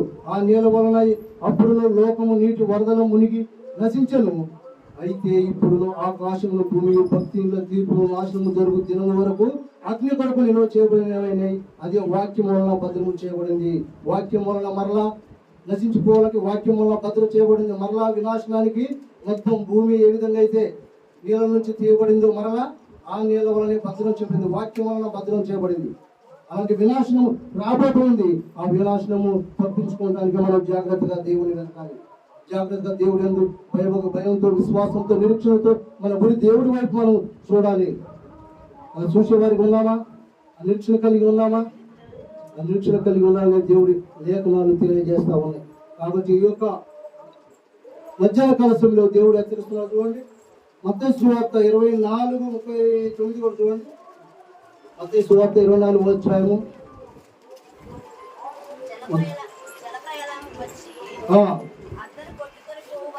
అందరు కొట్టుకొని పోయే వరకు ఎరగకపోయింది.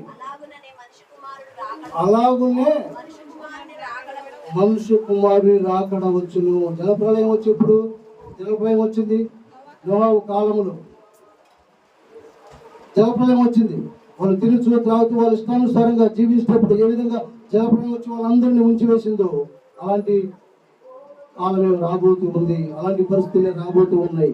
కాబట్టి మనం జాగ్రత్తగా ఉండి దేవుడి యొక్క విశ్వాసంతో నిరీక్షణతో కలిగి దేవుడి వైపు చూసే వారిగా నేను ఉండాలి. అలా ఉన్నప్పుడే దేవుడు మనల్ని ఆ యొక్క పరలోక రాజ్యాల్లో మనం వెళ్తామే తప్ప మన ఇష్టానుసారంగా జీవిస్తూ ఈ లోకంలో నశించిపోతుంది దేవుడు చూసుకుంటూ ఊరుకోడు. కాబట్టి ఆ దినం రాకముందే మనం జాగ్రత్త పడదాం.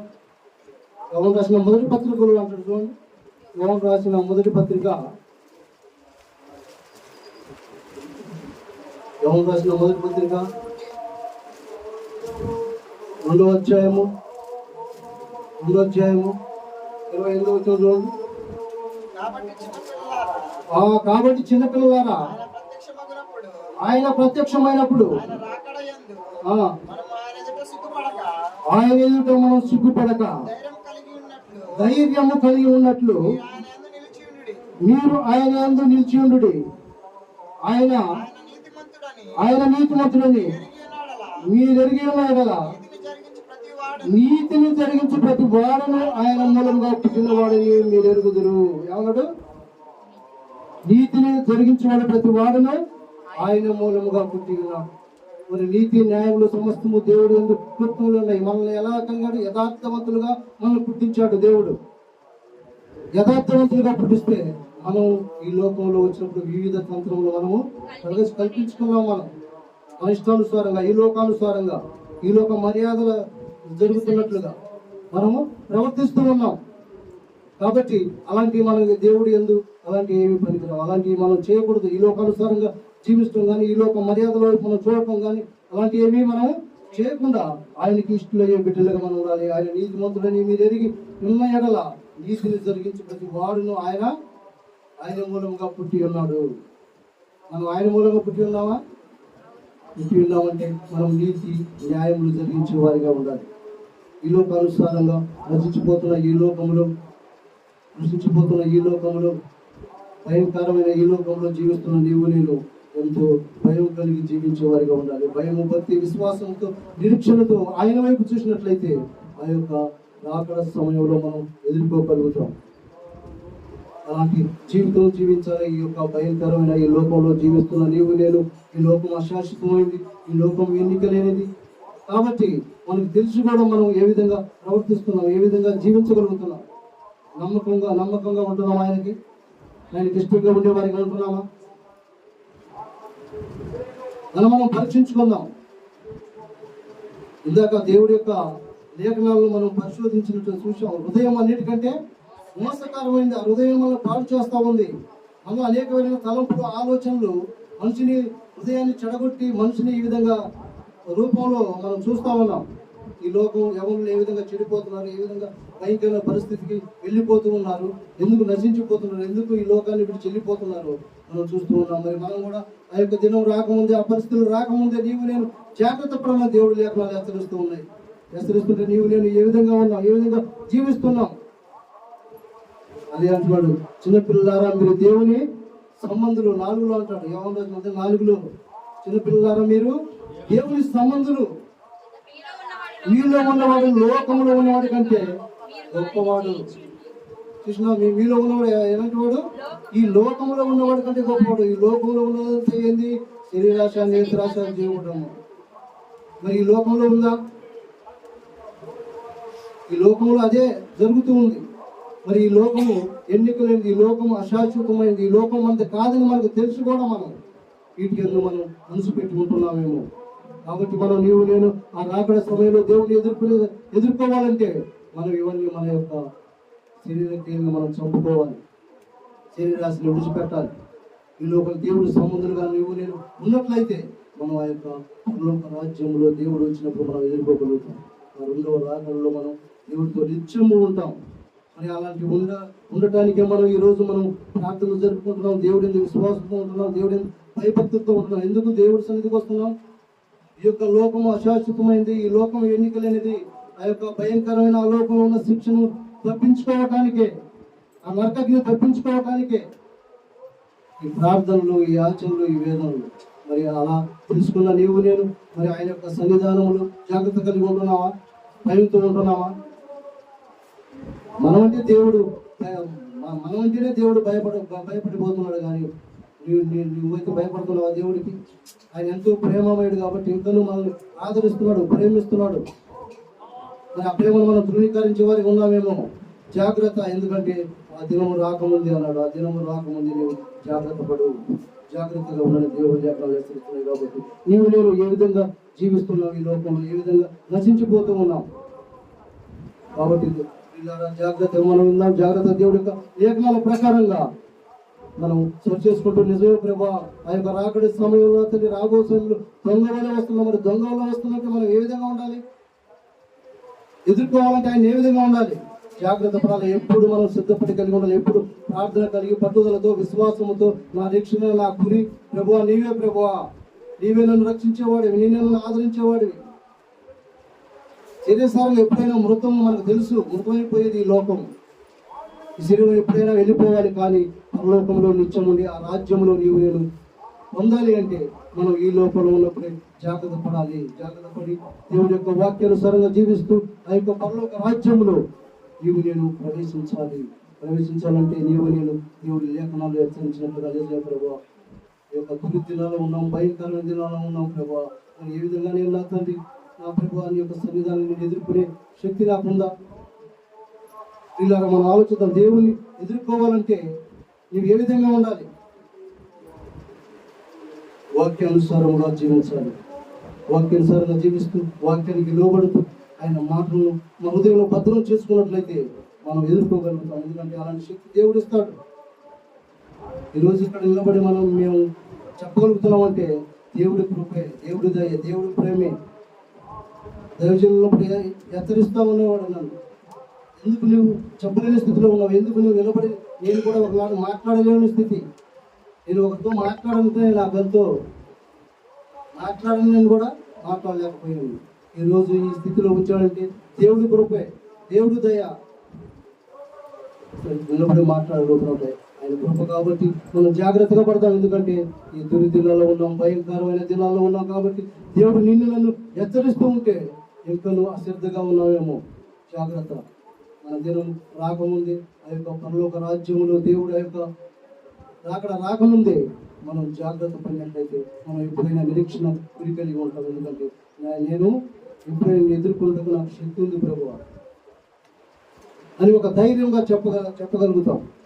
అలాంటి ధైర్యాన్ని పొందుకోవాలంటే దేవుడి యొక్క లేఖనాలను బట్టి మనం ప్రార్థించుకుంటూ దేవుడి ఇష్టానుసారంగా జీవిస్తూ ఆయనకు లోబడి వరకు ఉన్నాను కోరుకుంటున్నాను. అలాంటి మాటలు దేవుడు దీవించుడుగా, ఇది మాటలు దేవుడు దీవించుడుగా కన్నుతో ప్రార్థన చేసుకున్నాం. పరిశుద్ధుడా మౌనతుడా నాయన నీ ఘనమైన నామాన్ని బట్టి నీ కమలాలు తండ్రి కూడా ఆయన ఈ మధ్యాహ్న కాల సమయంలో హెచ్చరించిన కొన్ని మాటలు నిజంగానే ప్రభువా నా తండ్రి కొనైనా ఆ రెండో రాకలు నా తండ్రి కొనైనా నేను తండ్రిని ఎదుర్కోవాలంటే నా తండ్రి కొనైనా ఈ లోకంలో ఉన్నప్పుడే జాగ్రత్త పడాలా ప్రభువా. ఇగో నా తండ్రి దొంగ ఏ విధంగా వస్తాడో ప్రభువా మాకు తెలియదు ప్రభువా. అలాగే నీ రాకడ దినాలు కూడా ఆ విధంగానే ఉంటాయి ప్రభువా. నా తండ్రి కొనైనా నేను అనుకుంటున్నాను రాకడ ఎప్పుడు వస్తుందో అనుకుంటున్నాను, కానీ ప్రభువా నా యొక్క పోకడు ఇప్పుడు నాకు తెలియదు ప్రభువా. ఈ లోకాన్ని ఎప్పుడు చూస్తాను నాకు తెలియదు ప్రభువా. అలాంటి భయంకరమైన దినాలు ప్రభువా. ఏ దినంలో ఏం సంభవిస్తుందో మాకు తెలియదు.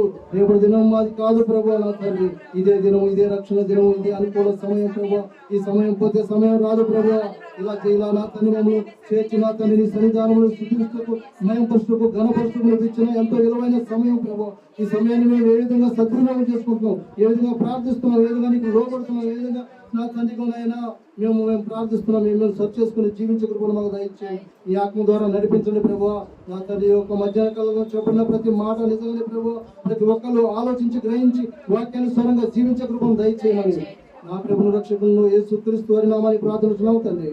ఆమేన్, ఆమేన్, ఆమేన్.